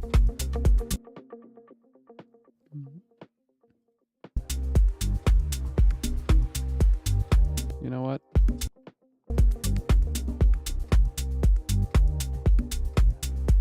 Bye-bye.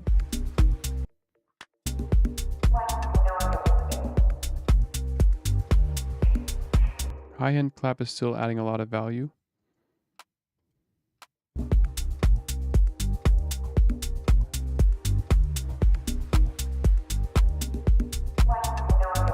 This one feels a bit too loose. Command U to quantize. Let's see.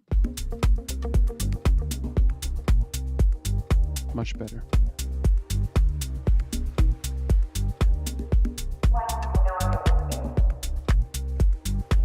Double click Command U to quantize.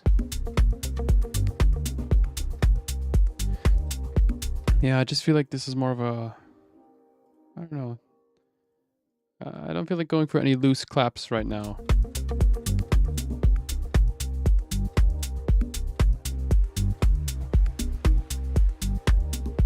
And bye-bye. This isn't doing anything. I just really, if it doesn't add value, just throw it away, dude. Just don't need it. Don't need it. And this happens to me constantly. Like, I work on a groove, I spend so much time tweaking stuff, and then later on in the track, something just works out far better. And just throw it away. You don't need to stick with an element and just feel obliged to keep it in there. You know? You're always messing around, always seeing what works, what doesn't. So many project loss because of that, yeah.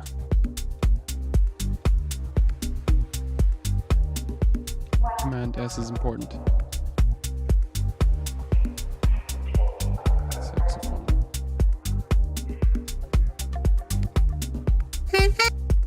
Oh, let's dial down the preview.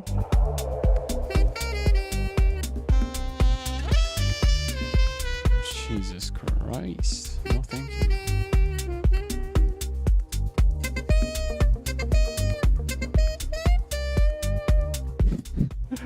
Dude, if this is gonna work, that'd be so cool. So I'm just gonna take a snippet of this sound. I don't want to take the whole thing, of course. Like this. And now let's chuck it into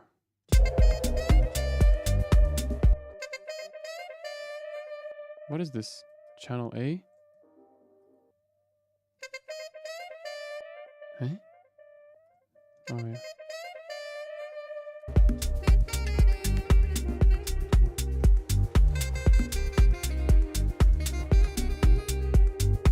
Oh my gosh, there's so many cool sounds in it though. It's in C minor, but it still fits C Dorian. Like we're working in C Dorian the whole time. We don't have any notes that are like in the Dorian scale. The only notes that we're really using is this chord, which is playing statically, and the bass line, which is using so little notes. I think all of these notes they're also in minor, yeah. Basically, yeah. C Dorian. They're actually using minor. This is minor bass line. This isn't even in Dorian. So we're in C minor. We're not even in C Dorian. Let's put it into. Let's create another. Control Option T, I believe. No, never mind. There we go. So let's create reverb. Do we have any more comments in the chat? Let me read. Some project. Needs a sample of a rabbit wearing a shoe. What? A rabbit wearing a shoe. What is that? Is that a reference to something? I have no idea.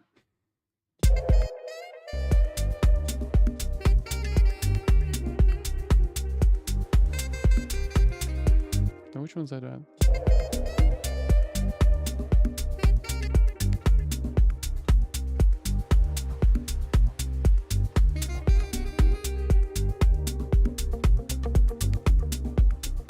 Take away the highs. I feel like making it more like a submerged sound. Move it to the background. And you can also move it to the background by chucking into a reverb channel. 100% dry wet.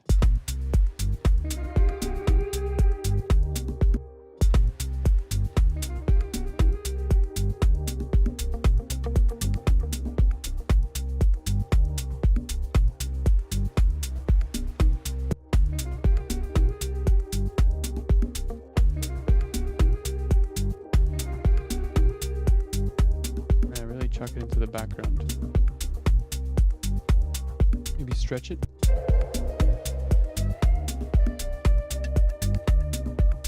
No. Oh, that's lovely.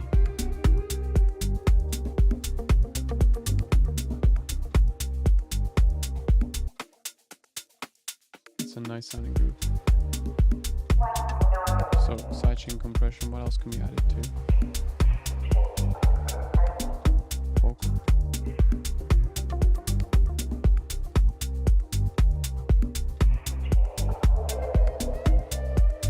Let the waves breathe a bit more. Thanks for the subscribe, Jorge Flores.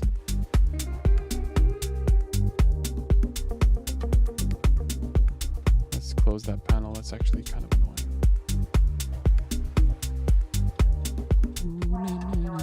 Let's delete the atlas.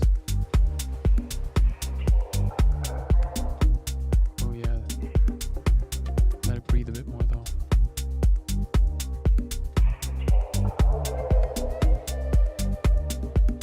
And place the saxophone a bit more wisely. Maybe towards the end as like a little bonus fill.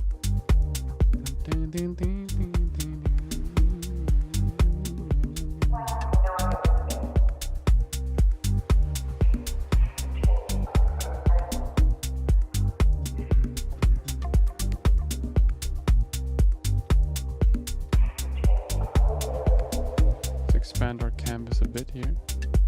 Take away this in the intro.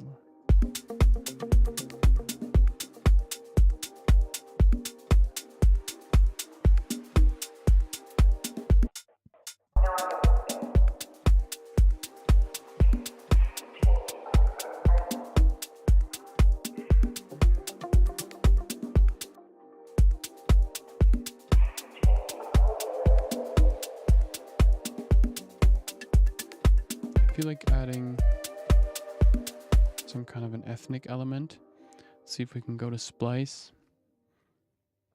Look for one. I'm kind of tired of going through Splice. I want to create my own. Okay, let's see what we got. So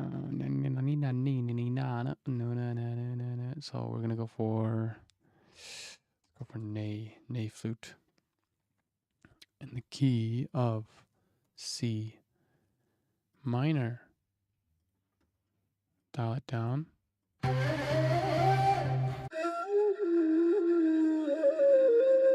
Oh, Cappadocia. Let's actually, you know, I'm actually gonna like this pack here. Might actually get back to it. Let's see. Cappadocia. Okay, I've got a C minor flute sound that we're gonna put here. Give it an ethnic touch, you know. So put it into A. Also put it into C. And once the bass comes in, we're gonna get that ethnic flute. So we're gonna take away the bass for about, kick for about a bar.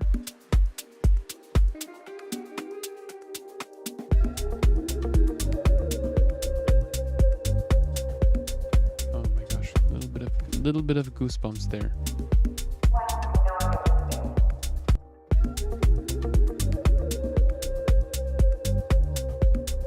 Need a longer reverb tail on that though. Or we can chuck it into the B. Whispers, do you have any handpan samples or VST? Handpan samples, no, not particularly. I know that Basic Waves has a nice sample pack. I don't know if I grabbed it though. Yeah, I did. Or no, maybe I didn't. And nope, nothing in that direction.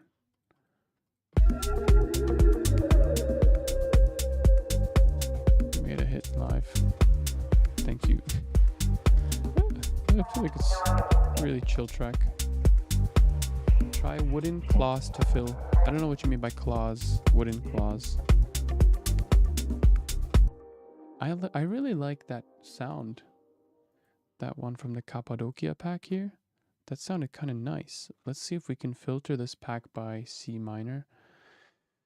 I don't really like Splice, to be honest. I feel like it's so R&B pop. Like most of the sounds that you find here are R&B pop.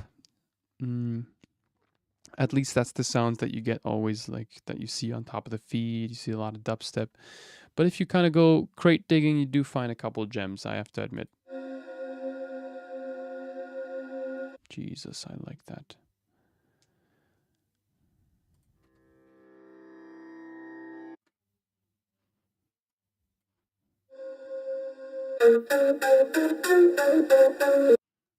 Nice. Could be a cool rhythmic element.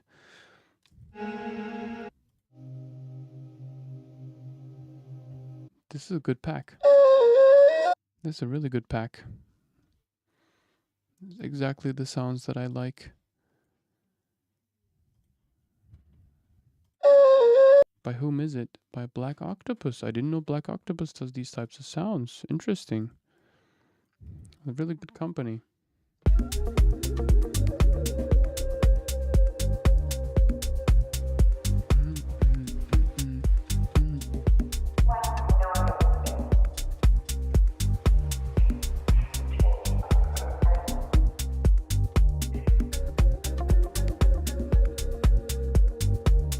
No, just the end here. Let the guitar breathe here. And change the semitones.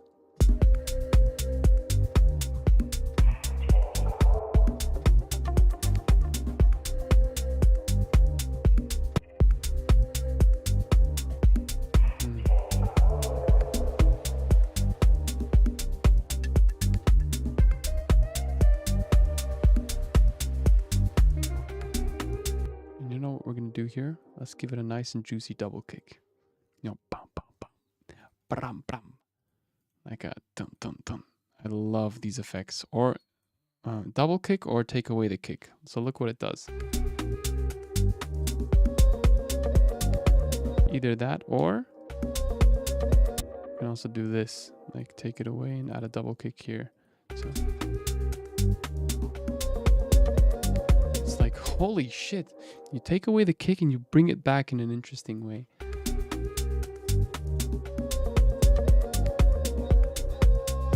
we can do as well to make it a bit more impactful is add white noise.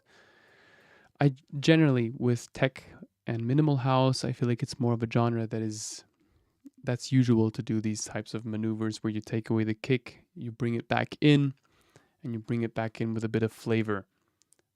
Double kicks, leave it out, it's just, I like it. I really like it. And to impact that, like the listener expects the groove to hit right here.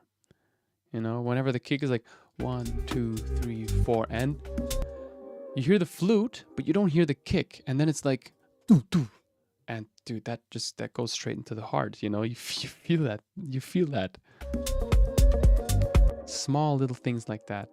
And if we add a bit of noise, just a bit of noise, something that'll fill this little space. It can be something like this even. This one's too tonal though.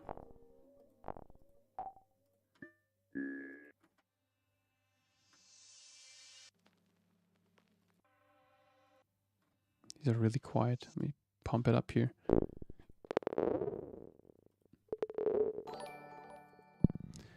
Thank you for the subscriber.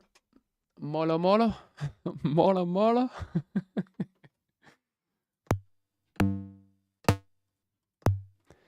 You know what? Let's actually just go for some white noise here. I do not really care. There we go. We can take this, stretch it out.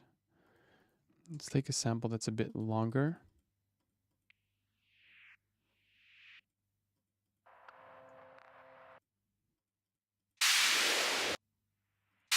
Why not? Sure. Take this, dial it down. Like this.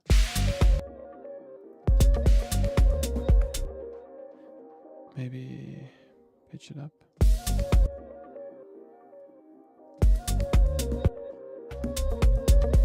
Yeah, there we go. Small emphasizers like that. Or we could put it here. Nope.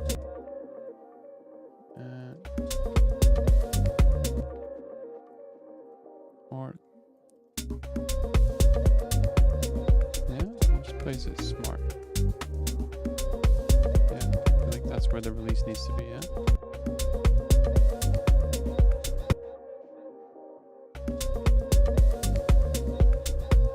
Or there also works.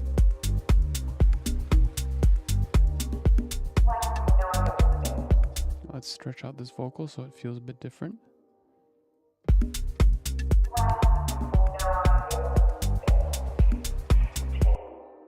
Mute this one. Stretch this one out. Oops, it sounded like a horror movie.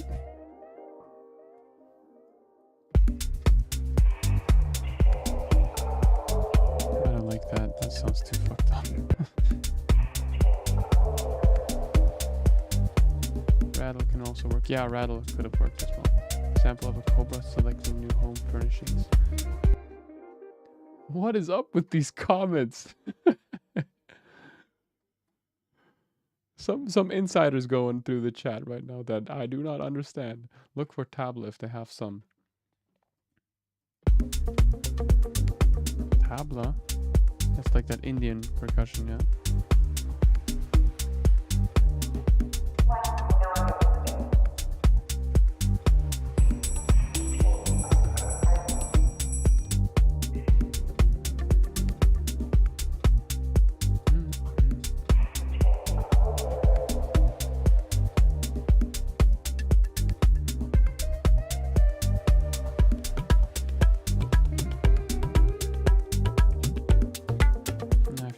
Taken away from the groove.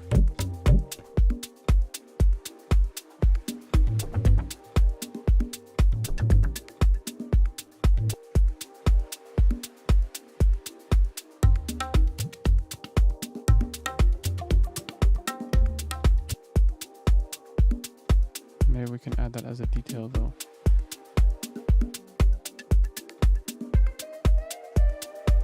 Take away the low ends, chuck it into a channel here.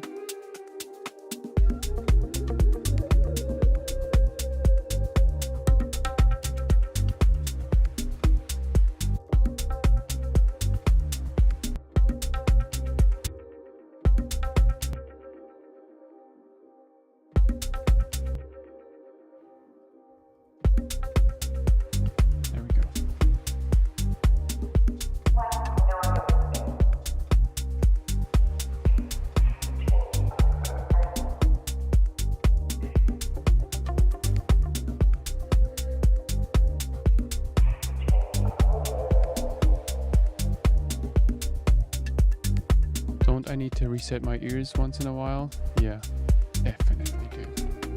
The reason I work fast is because I do enjoy staying in the flow. I don't like getting too, like, especially when I'm doing live streams, I want to stay in a flow and I don't want to get lost in one particular device. Sometimes I feel like getting lost in one particular device if that's my mood. But also when you're working with musicians in a studio environment, you do want to, you know, you want to get that motion going, right? You don't want to get lost tweaking endless modulation matrices. Yeah. I feel like workflow is important, and that's what I've just practiced the most. I like having sound design sessions where I just design sounds, particularly focusing on these kind of modulation matrix type things and really spending as much time on a single top loop as I want. But when it comes to making music, for me, it's about having that workflow, that speed. Hello, Nilos. What's up? Yeah. Keeping the momentum, you know? And there's no pressure involved. I'm actually feeling very relaxed.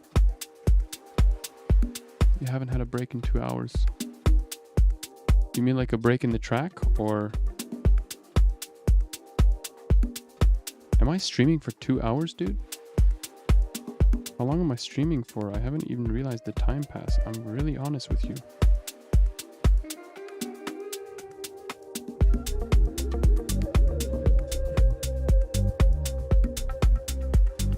I have been streaming for how long? 2 hours. Oh my gosh. You're right, dude. When you usually start breaking out of the loop and start arranging, at what point do you feel the loop is ready for arrangement? I just feel it. Mr. Brown Alliance, thank you so much for reposting that. You're the best. Break your ears. Break for your ears, yeah, for sure. Honestly, today I'm feeling just, I feel really into the music. I don't feel the time passing. Honest to God, I am enjoying it so much. And I have to be honest, I did not know if I had the capability of making music today. I felt a bit skeptical, but I'm actually enjoying it. I'm diving deep, and that's what I kind of like about music. It just takes me into a different world. But speaking of breaks, let's actually implement some kind of a little break here. In the track. Not in real life.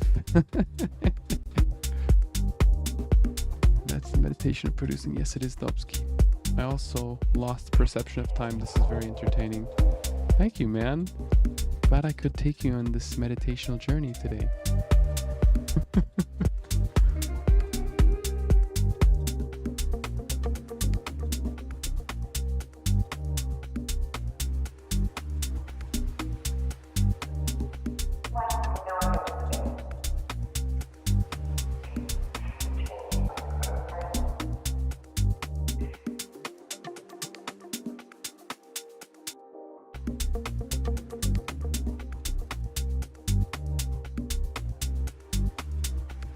I don't feel like creating like this massive breakdown. I just feel like being lazy right now. So, what was the question that we had previously that I did not answer?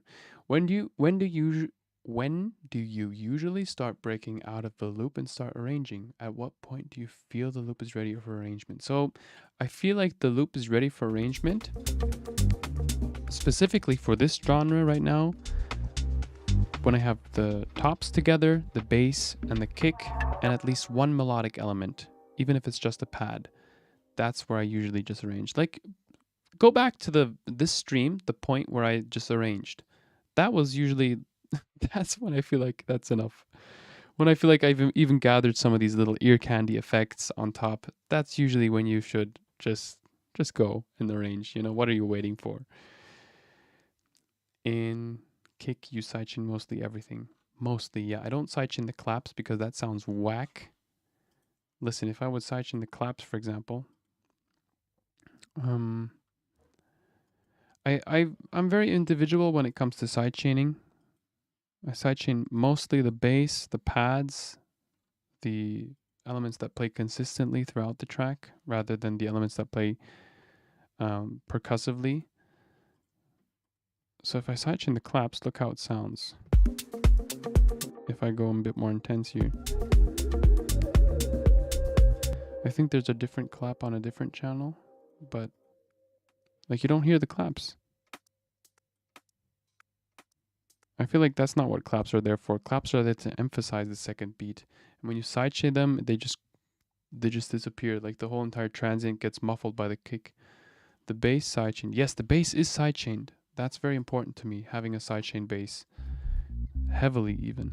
Like 11 dB of sidechain compression. That's pretty pumpy. Like really pumpy.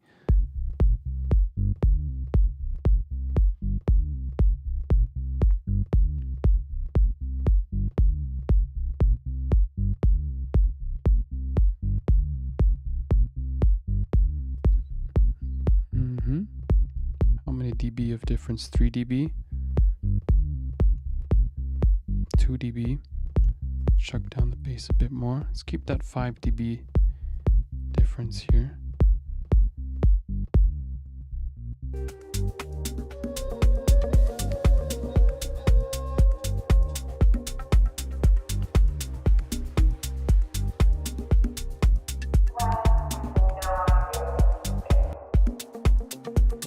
Nice.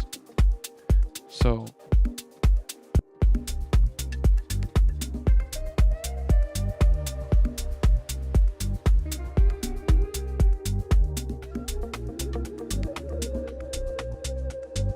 I feel like leaving this for the drop.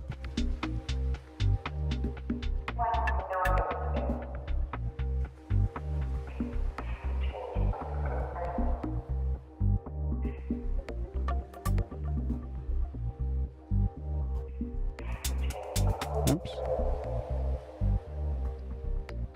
Maybe some kind of a riser or something.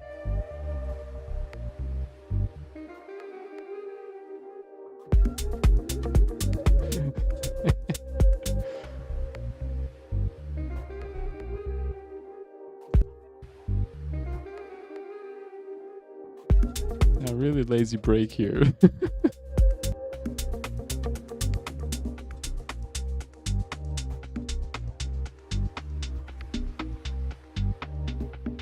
I need some more swells. Play some instrument with the bassline accentuate. Yeah, we could try like a duplicating the track. Let's duplicate the duplicate the bassline. Delete all these sting sequencer stuff. We haven't used them, so why are they still here? I don't know. And now let's see if we can create like a 1, 2, 3, 4, 5, 6, 7 plus an octave above.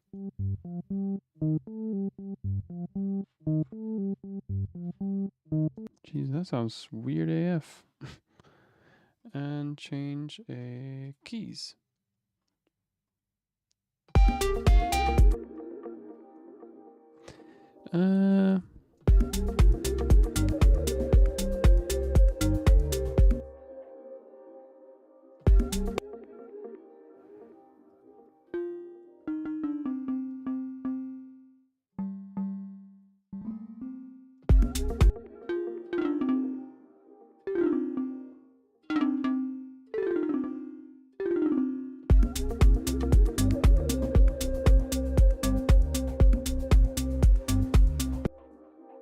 Put this here in the break. I feel like I need something that is new in the break, you know?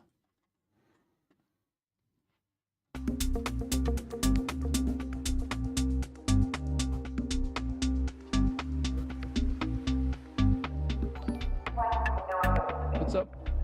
What's up, Roman Stanik? I can't read it. What's up, man? Stein, what's up, man? Steinhoven. Hi, Kevin. Nice vibe this evening. Tried out making some bass sounds with Sting the other day after watching your video. Great fun. Nice. Nice to hear that, man. Thanks for trying out.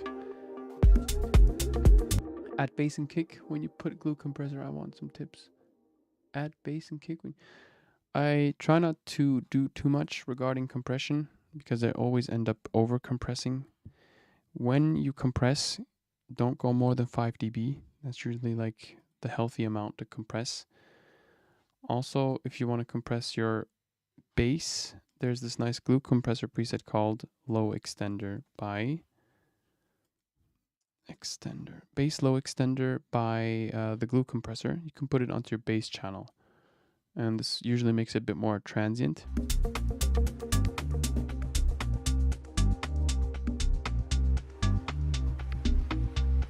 Usually you just want it to be a bit.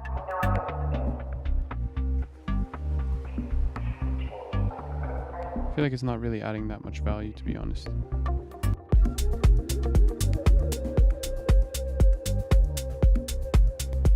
Just making it louder.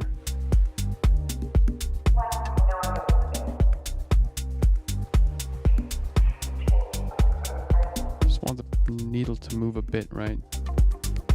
In this case, I just feel like it's not doing that much. Could also add it on the kick.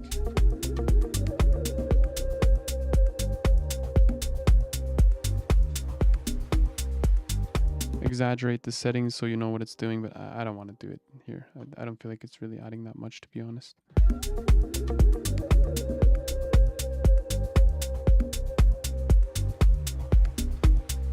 Gotcha, man, gotcha.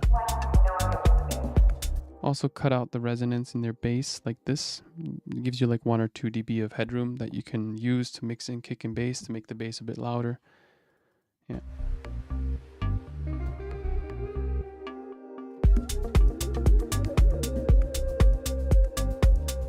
So this element emphasizes the bass groove a bit more. It's a bit lame. I have to admit the break is a bit lame, but it's okay. That's just today's vibe, okay?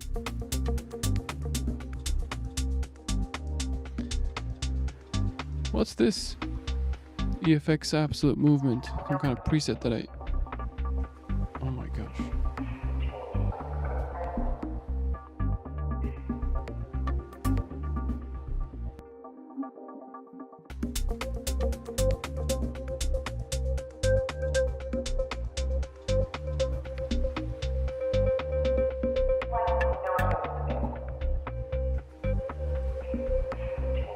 No, this is just weird.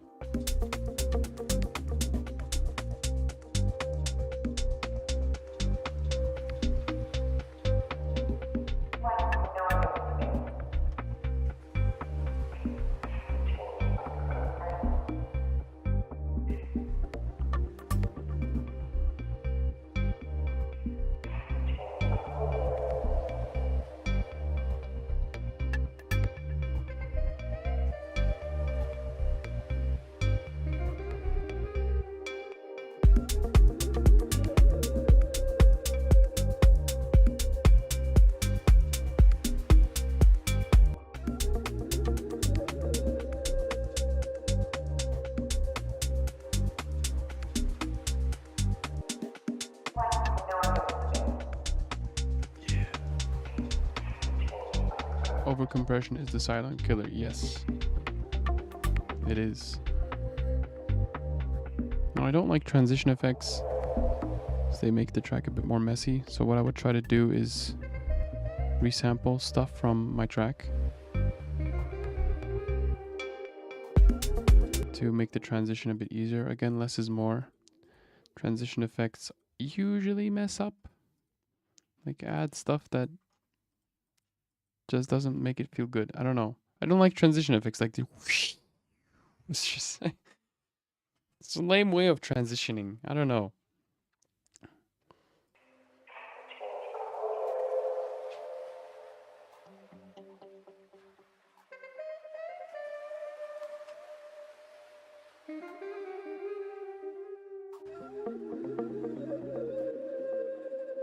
Even this is like so relaxing, dude. Hold on. That's enough. Okay, we're gonna reverse it. I don't know if this is gonna work. This might be really stupid. Black hole. Because I'm lazy to put it onto a reverb channel, I'm just gonna put it onto the track directly.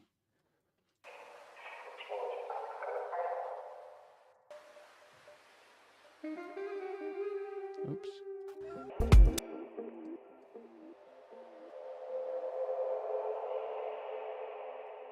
Perfect little transition effect. And the reason I like doing this is because it uses the same harmonics from the track, and it automatically melts into the track better than just like a transition, you know? It's lame. I really don't enjoy those types of transitions, to be honest.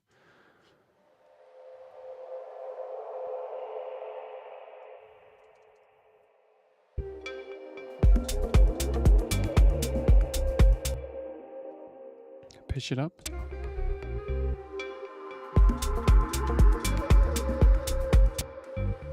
And put it into, no, we don't have like a, or do we?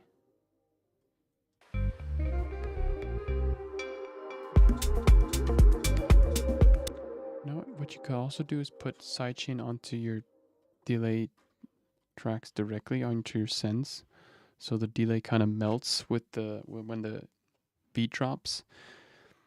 But I don't want to put it onto this track. I feel like creating a separate return channel with echo, just default echo setting, dotted eighth note, 100% dry wet, no reverb.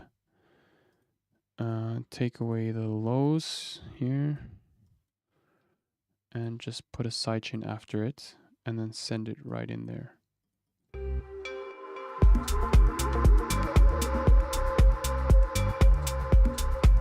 Yeah. Hi from Holland. What's up, Dopsky? Dopsky, you were here like for 3 hours. And then suddenly for your like, okay, because Gilbert said hi. Okay, gotcha. What's up, Gilbert? Hello from Hungary. Transition effects also often sound so cheesy. I love creating my own instead of existing track elements. Yes.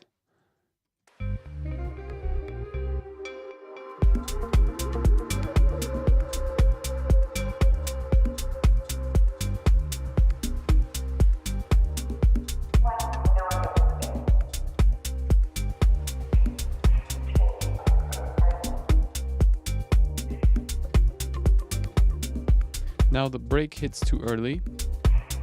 I feel like I could have progressed the track a bit more, you know, just hit Command-Shift-D, so I give it some time to develop before it hits the break, and the break is pretty short. Usually I would just take away the individual elements. For example, I'd slowly blend out the hat, then the clap, and you could then build your way up. Like you could slowly add back those elements of the groove. Like I could take out the clap here completely.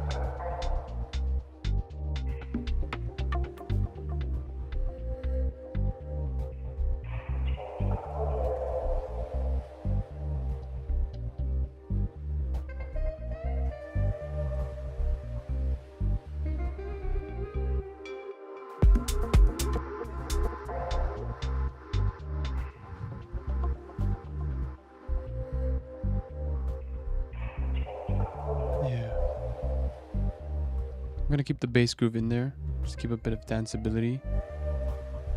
And I know taking away all the drums might make it feel a bit empty.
just gonna double kick it back in.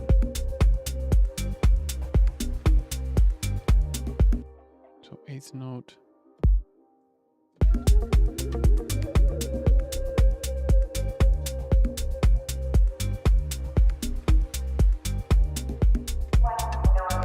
I feel like the break's definitely missing something. I don't know.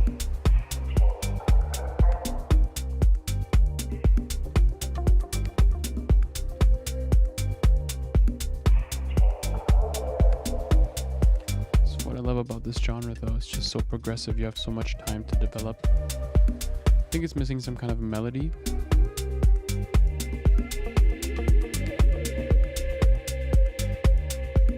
Dun dun dun. Dun, dun, dun, dun, dun, dun.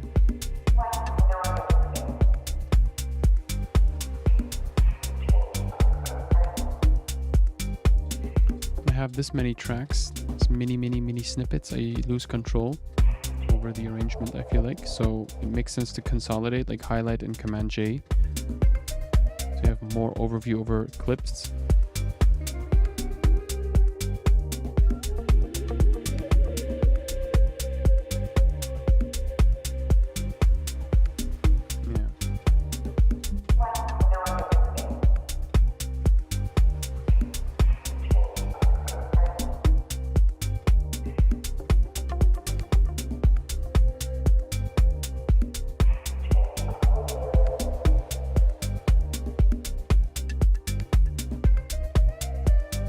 Let's be bold. Create some kind of a new melody. So maybe we can use the SemB2. Let's give it another chance. I don't know if you tuned in to the beginning of the stream, but I tried this guy there. It's just a synth that I feel like learning.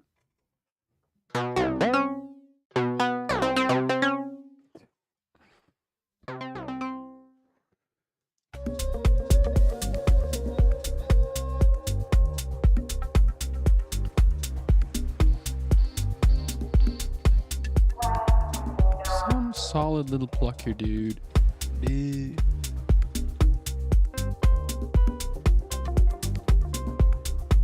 Change the scale to minor.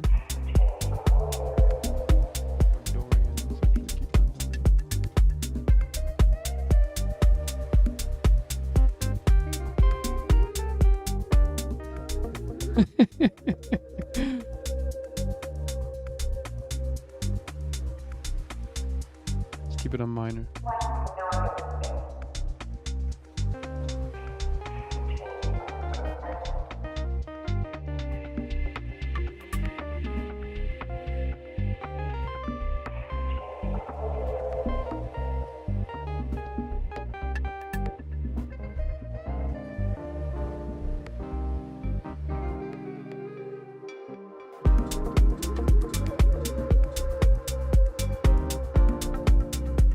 Yeah.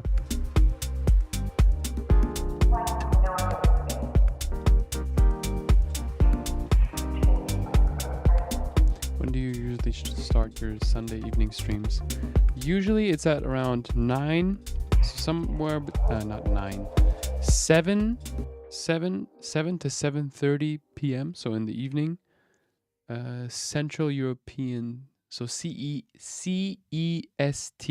Central European Standard Time. That's usually when I start my live streams, and I've been sticking to them fairly consistent. Yeah.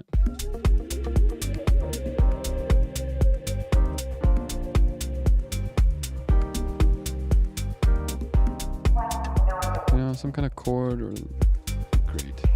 I usually, just as a tip, guys, when you have chords in your track, it gives you so much flexibility for the arrangement. You can create a chord, you can dial that down into an arpeggio, into a melody. When you have the chords, you have so much of your track.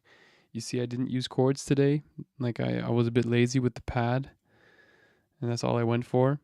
It makes sense to have chords and to spend more time on those, because it does give you so much, like, also room to mess with in the arrangement wise, right? You have a melody, counter melody, chords, arpeggio, so much stuff.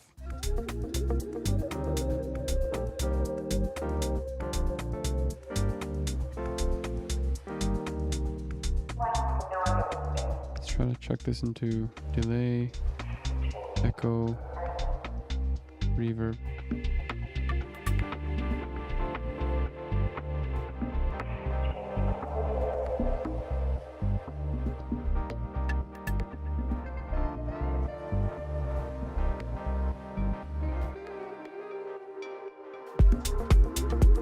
Yeah.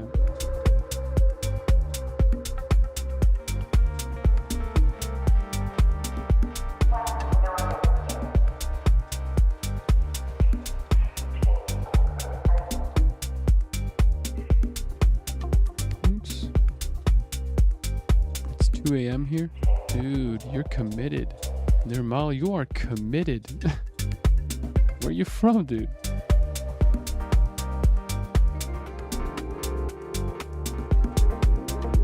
That's beautiful. Capture that shit. Give me that.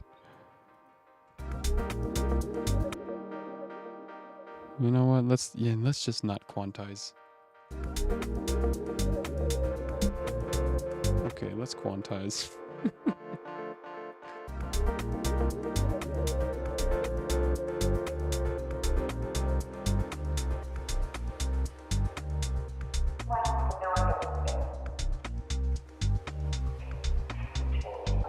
Octave up.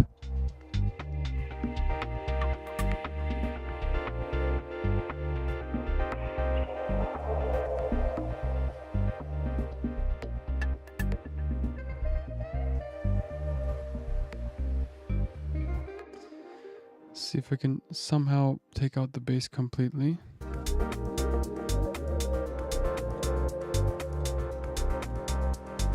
Yeah, Sunday is just, I don't know, I feel soulful on Sunday, so it's just the day I do my streams. Yeah. Soulful, bro. Oh yeah, that's it. Take away the bass. Oh baby.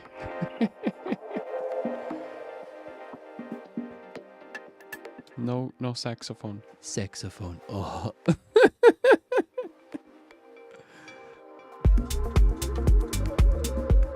You know what? Let's make this longer, this break. Excuse me, sir. Can I use your saxophone, please? What? Yes, your saxophone. Do you mean my saxophone? No. The other one, please. I'm sorry. I don't know what you mean. Your saxophone, please.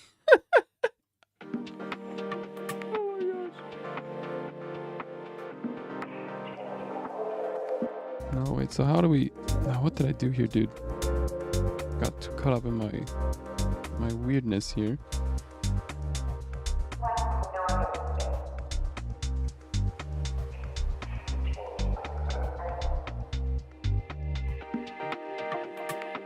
I wouldn't be able to pull off this move here by taking away the bass completely if I wouldn't have these chords here. It would just feel way too empty.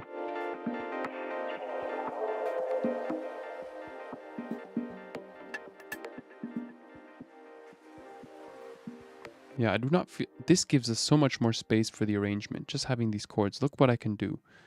I can duplicate Command-Shift-D this entire section and give the melodies a lot more space. Give them a lot more space in the mix.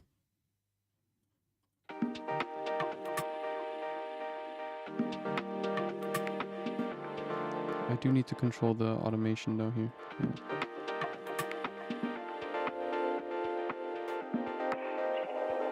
Yeah, we're gonna make this a nice little breakdown here.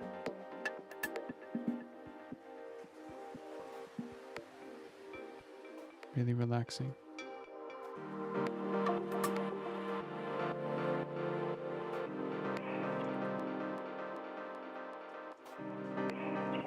Ooh. Add a harmonic there.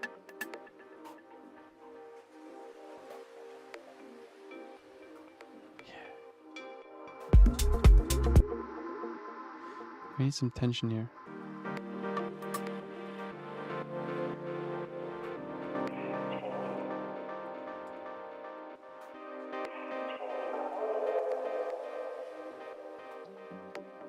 So I could, you know what I'm gonna do? I'm gonna resample that to a new track here.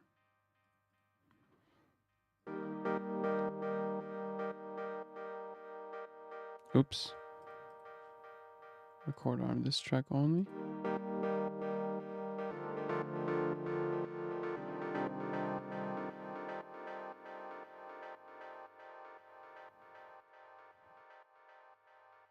I'll let it run through for a bit here, just so I have it at the right phrasing. There we go. Do I reverse it? Let's see what happens if I reverse it.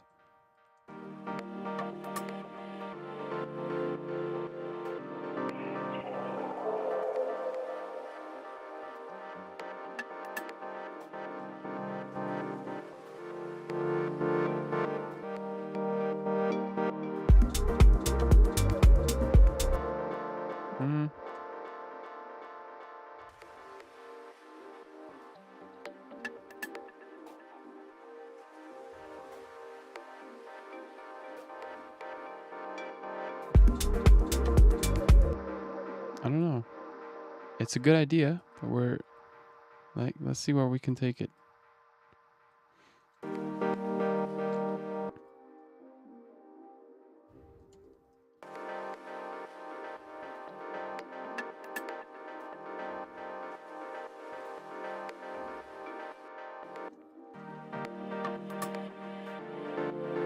Filler before the drop, yeah.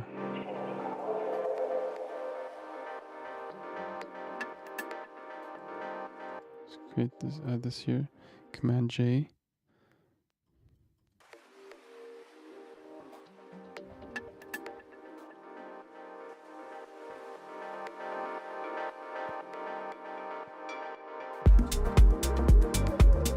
Nah. Let's take away the loop here. Let's extend that. I did like that reverse thingy that we had going. Like this. Reverse it and put it here.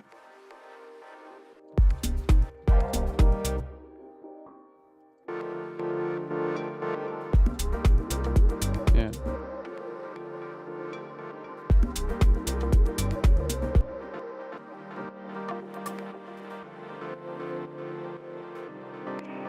Filler. We need some kind of a melody. AKA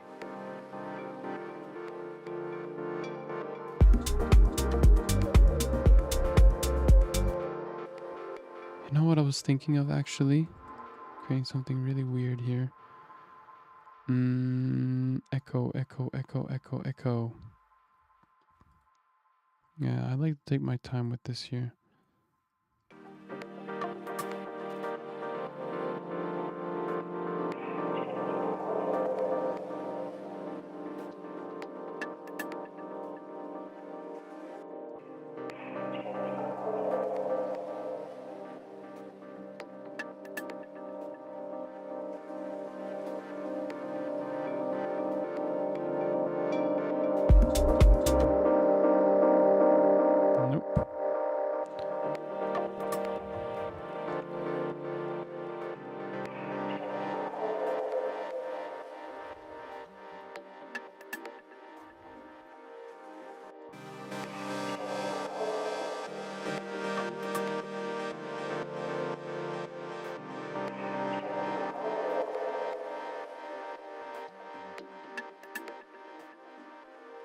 Yeah, maybe some kind of a filler.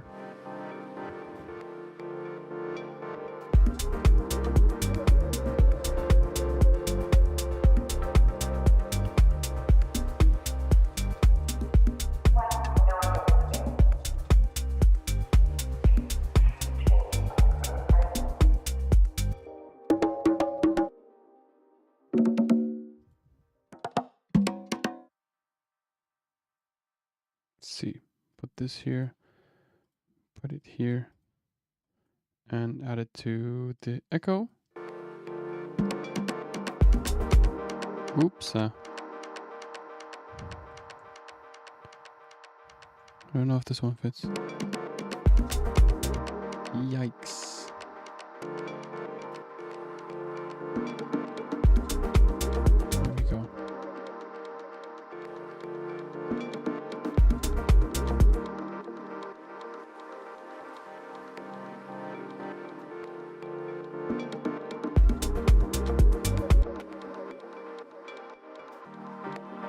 That vocal sample had me hooked since 2 hours, yeah. It's really nice. Dum, dum, dum, dum.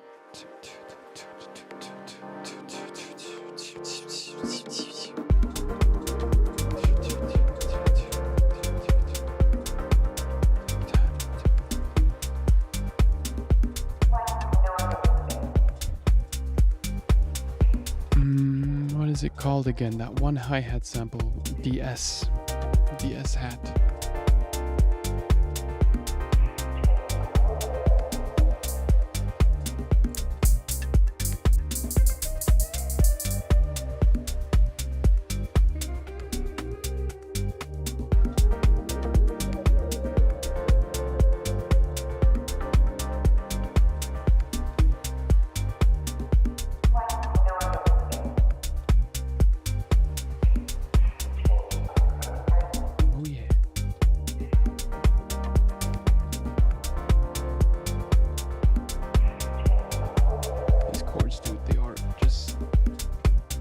Chords are sexily. Saxophone is always sexily. Yeah, boy. Yeah, boy.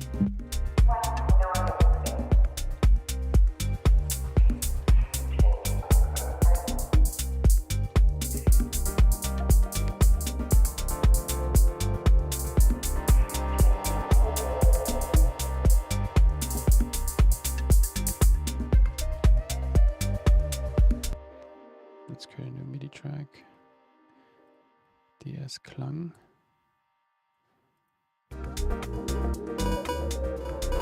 Never mind that, son. DS Snare.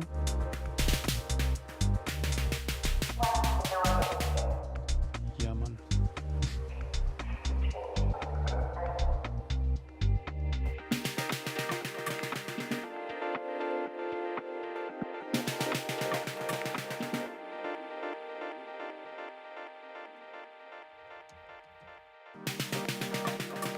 Never mind that, dude. Holy shit, that was crappy.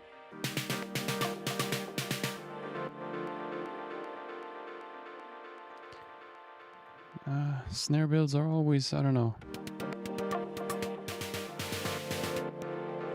Maybe just, you know what I mean, right? Like, you know what I mean, right?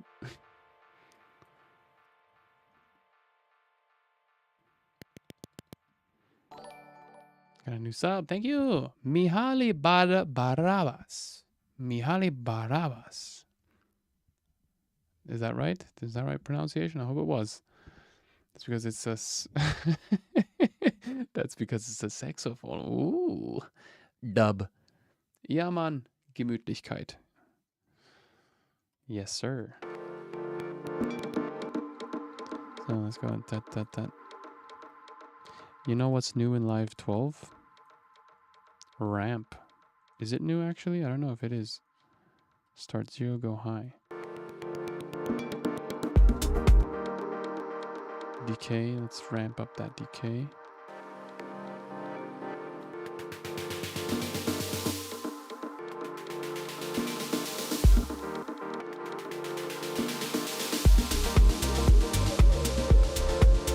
Yeah, with the compressor here. That was really good. I have no idea what to do.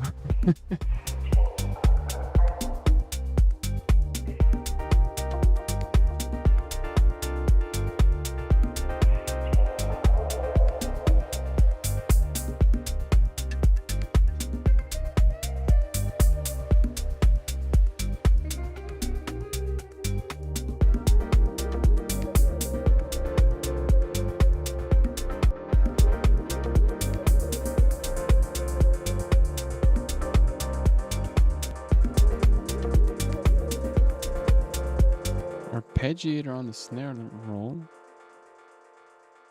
I don't know if this is gonna hit.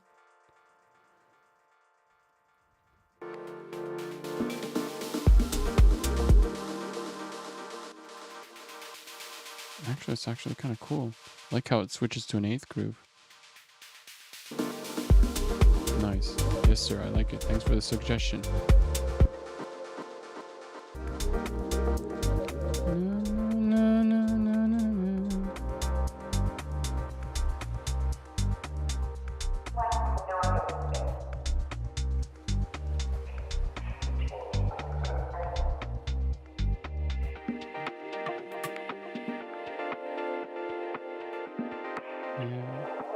What is this here? This is a random clip here.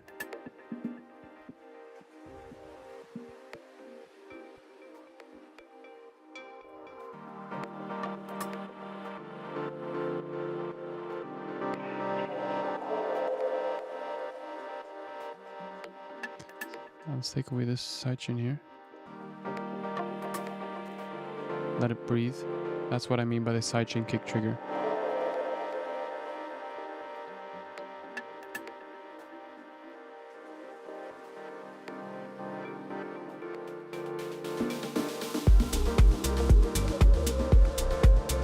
I feel like we need to introduce some of the drums back in here.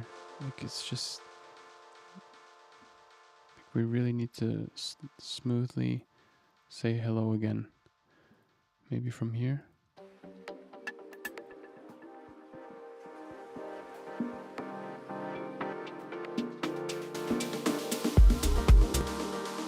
And yeah, that's good. That's good, but we need to leave half a bar break. So where do we break it? Let's start from here. Let's make this shorter here. So we're gonna break it right there.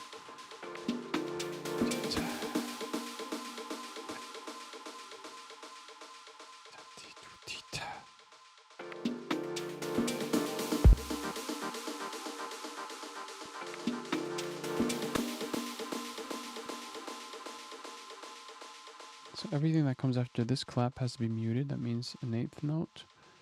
I'm gonna cut these out like this. Huh? Yeah.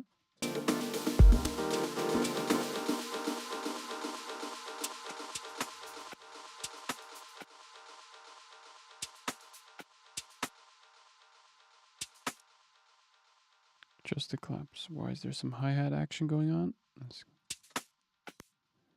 And the claps, we're going to send them into the reverb. See if it's long enough. Not long enough. I guess we need a new return channel. Yes, sir, we do. Always lazy to set those up, but they always end up being very important. With a long and sussy reverb. There we go. There we go. Claps and just like this. Wrong channel. Delete automation and chuck it into this channel.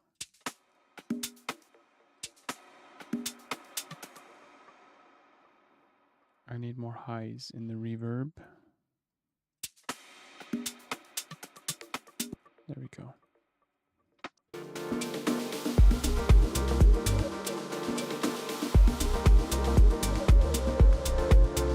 Okay, a little filler effect here.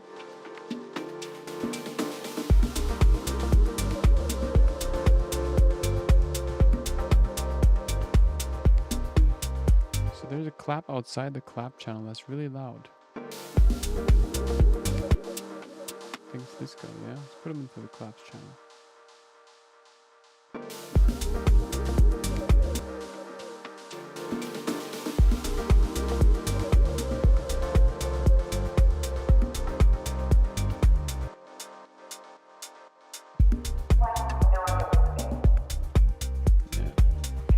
Show. Nice. Let's listen to the entire transition here. Man, I love the chords.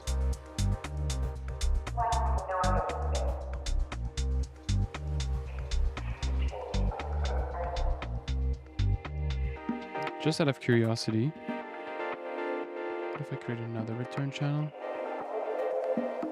There was this nice like washout rack that I had in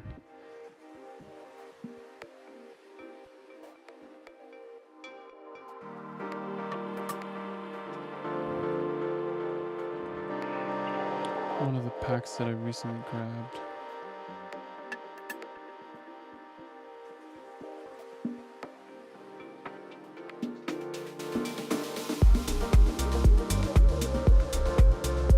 This one here. But I didn't like the compression tools. Like the tube shish. I just want the build stuff, right? So we basically just get to like automate this here. Automate the entire tops channel into that send. See how it sounds during the drop.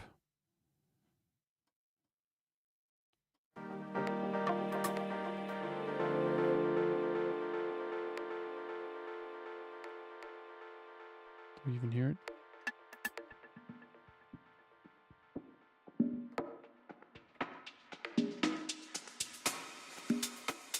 Nice. You can also do the same for the other elements.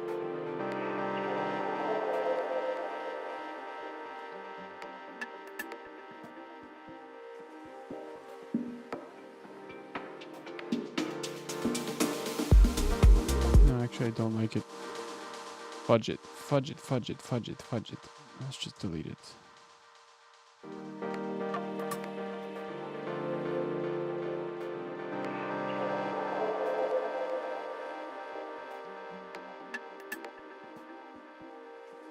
It's a bit empty in that section, but it's okay. I'll just blend in the tops earlier.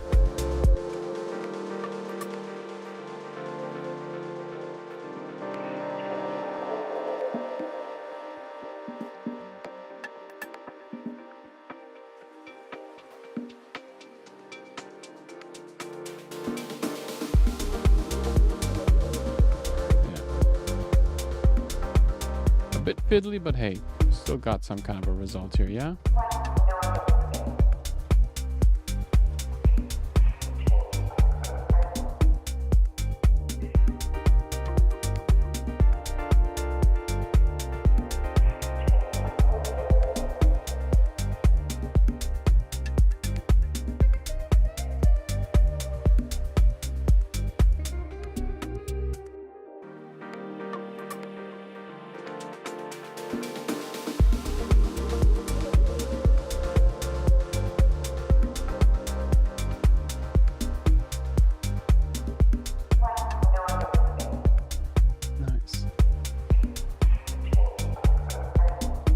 Okay everyone, thank you so much for joining in on today's live stream. I feel like today has been a really long session, and if I go even further, it's gonna be too much. So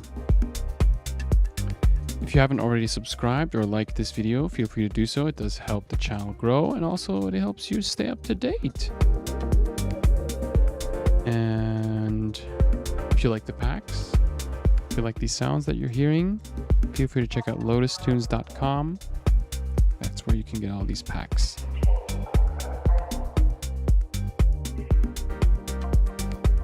Just show you the website again. Okay, so this is my personal website.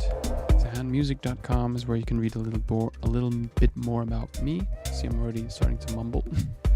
And lotustunes.com is where you can grab the packs. I have the Everything 2023 bundle, which includes everything from past year up until Organic House. Like, that's the newest pack that I've released, which is 2024. Yeah, this is a great way of supporting the channel while also getting a bit of a benefit for you in your music production.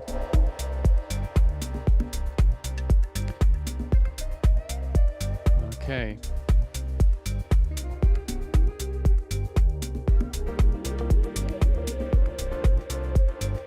At the end, we can just take out all these stuff, slowly minimize towards the end.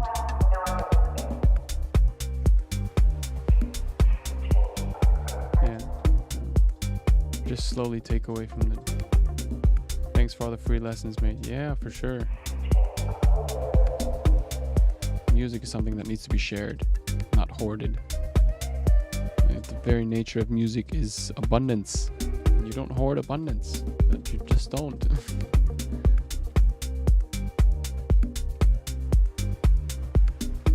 connect with people, you know. I feel like these live streams have been really fun. They've been really, really fun for me to just let go of any expectation. It just helps, you know. Helps me just create stuff that I feel like creating without thinking too much.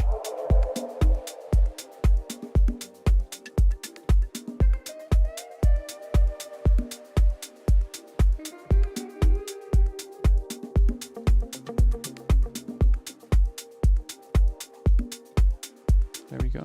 Got ourselves an outro. Auto filter the pad back down, then we're good.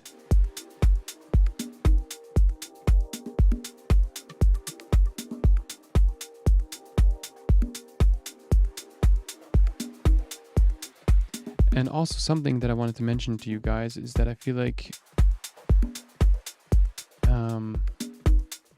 sharing the process is definitely becoming more interesting for a lot of people in this whole new era of AI, which I'm going to speak about in another live stream. It's way too in-depth topic, but I feel like the actual process behind the making of music, the decision making, showcasing that as I'm doing today is going to become more interesting for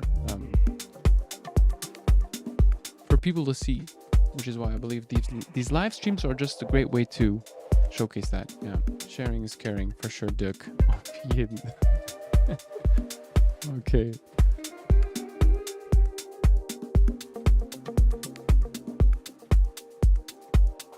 There we go.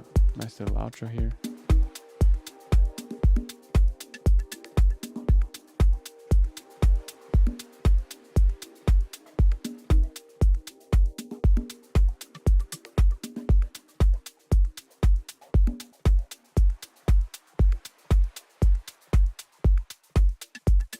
There we go.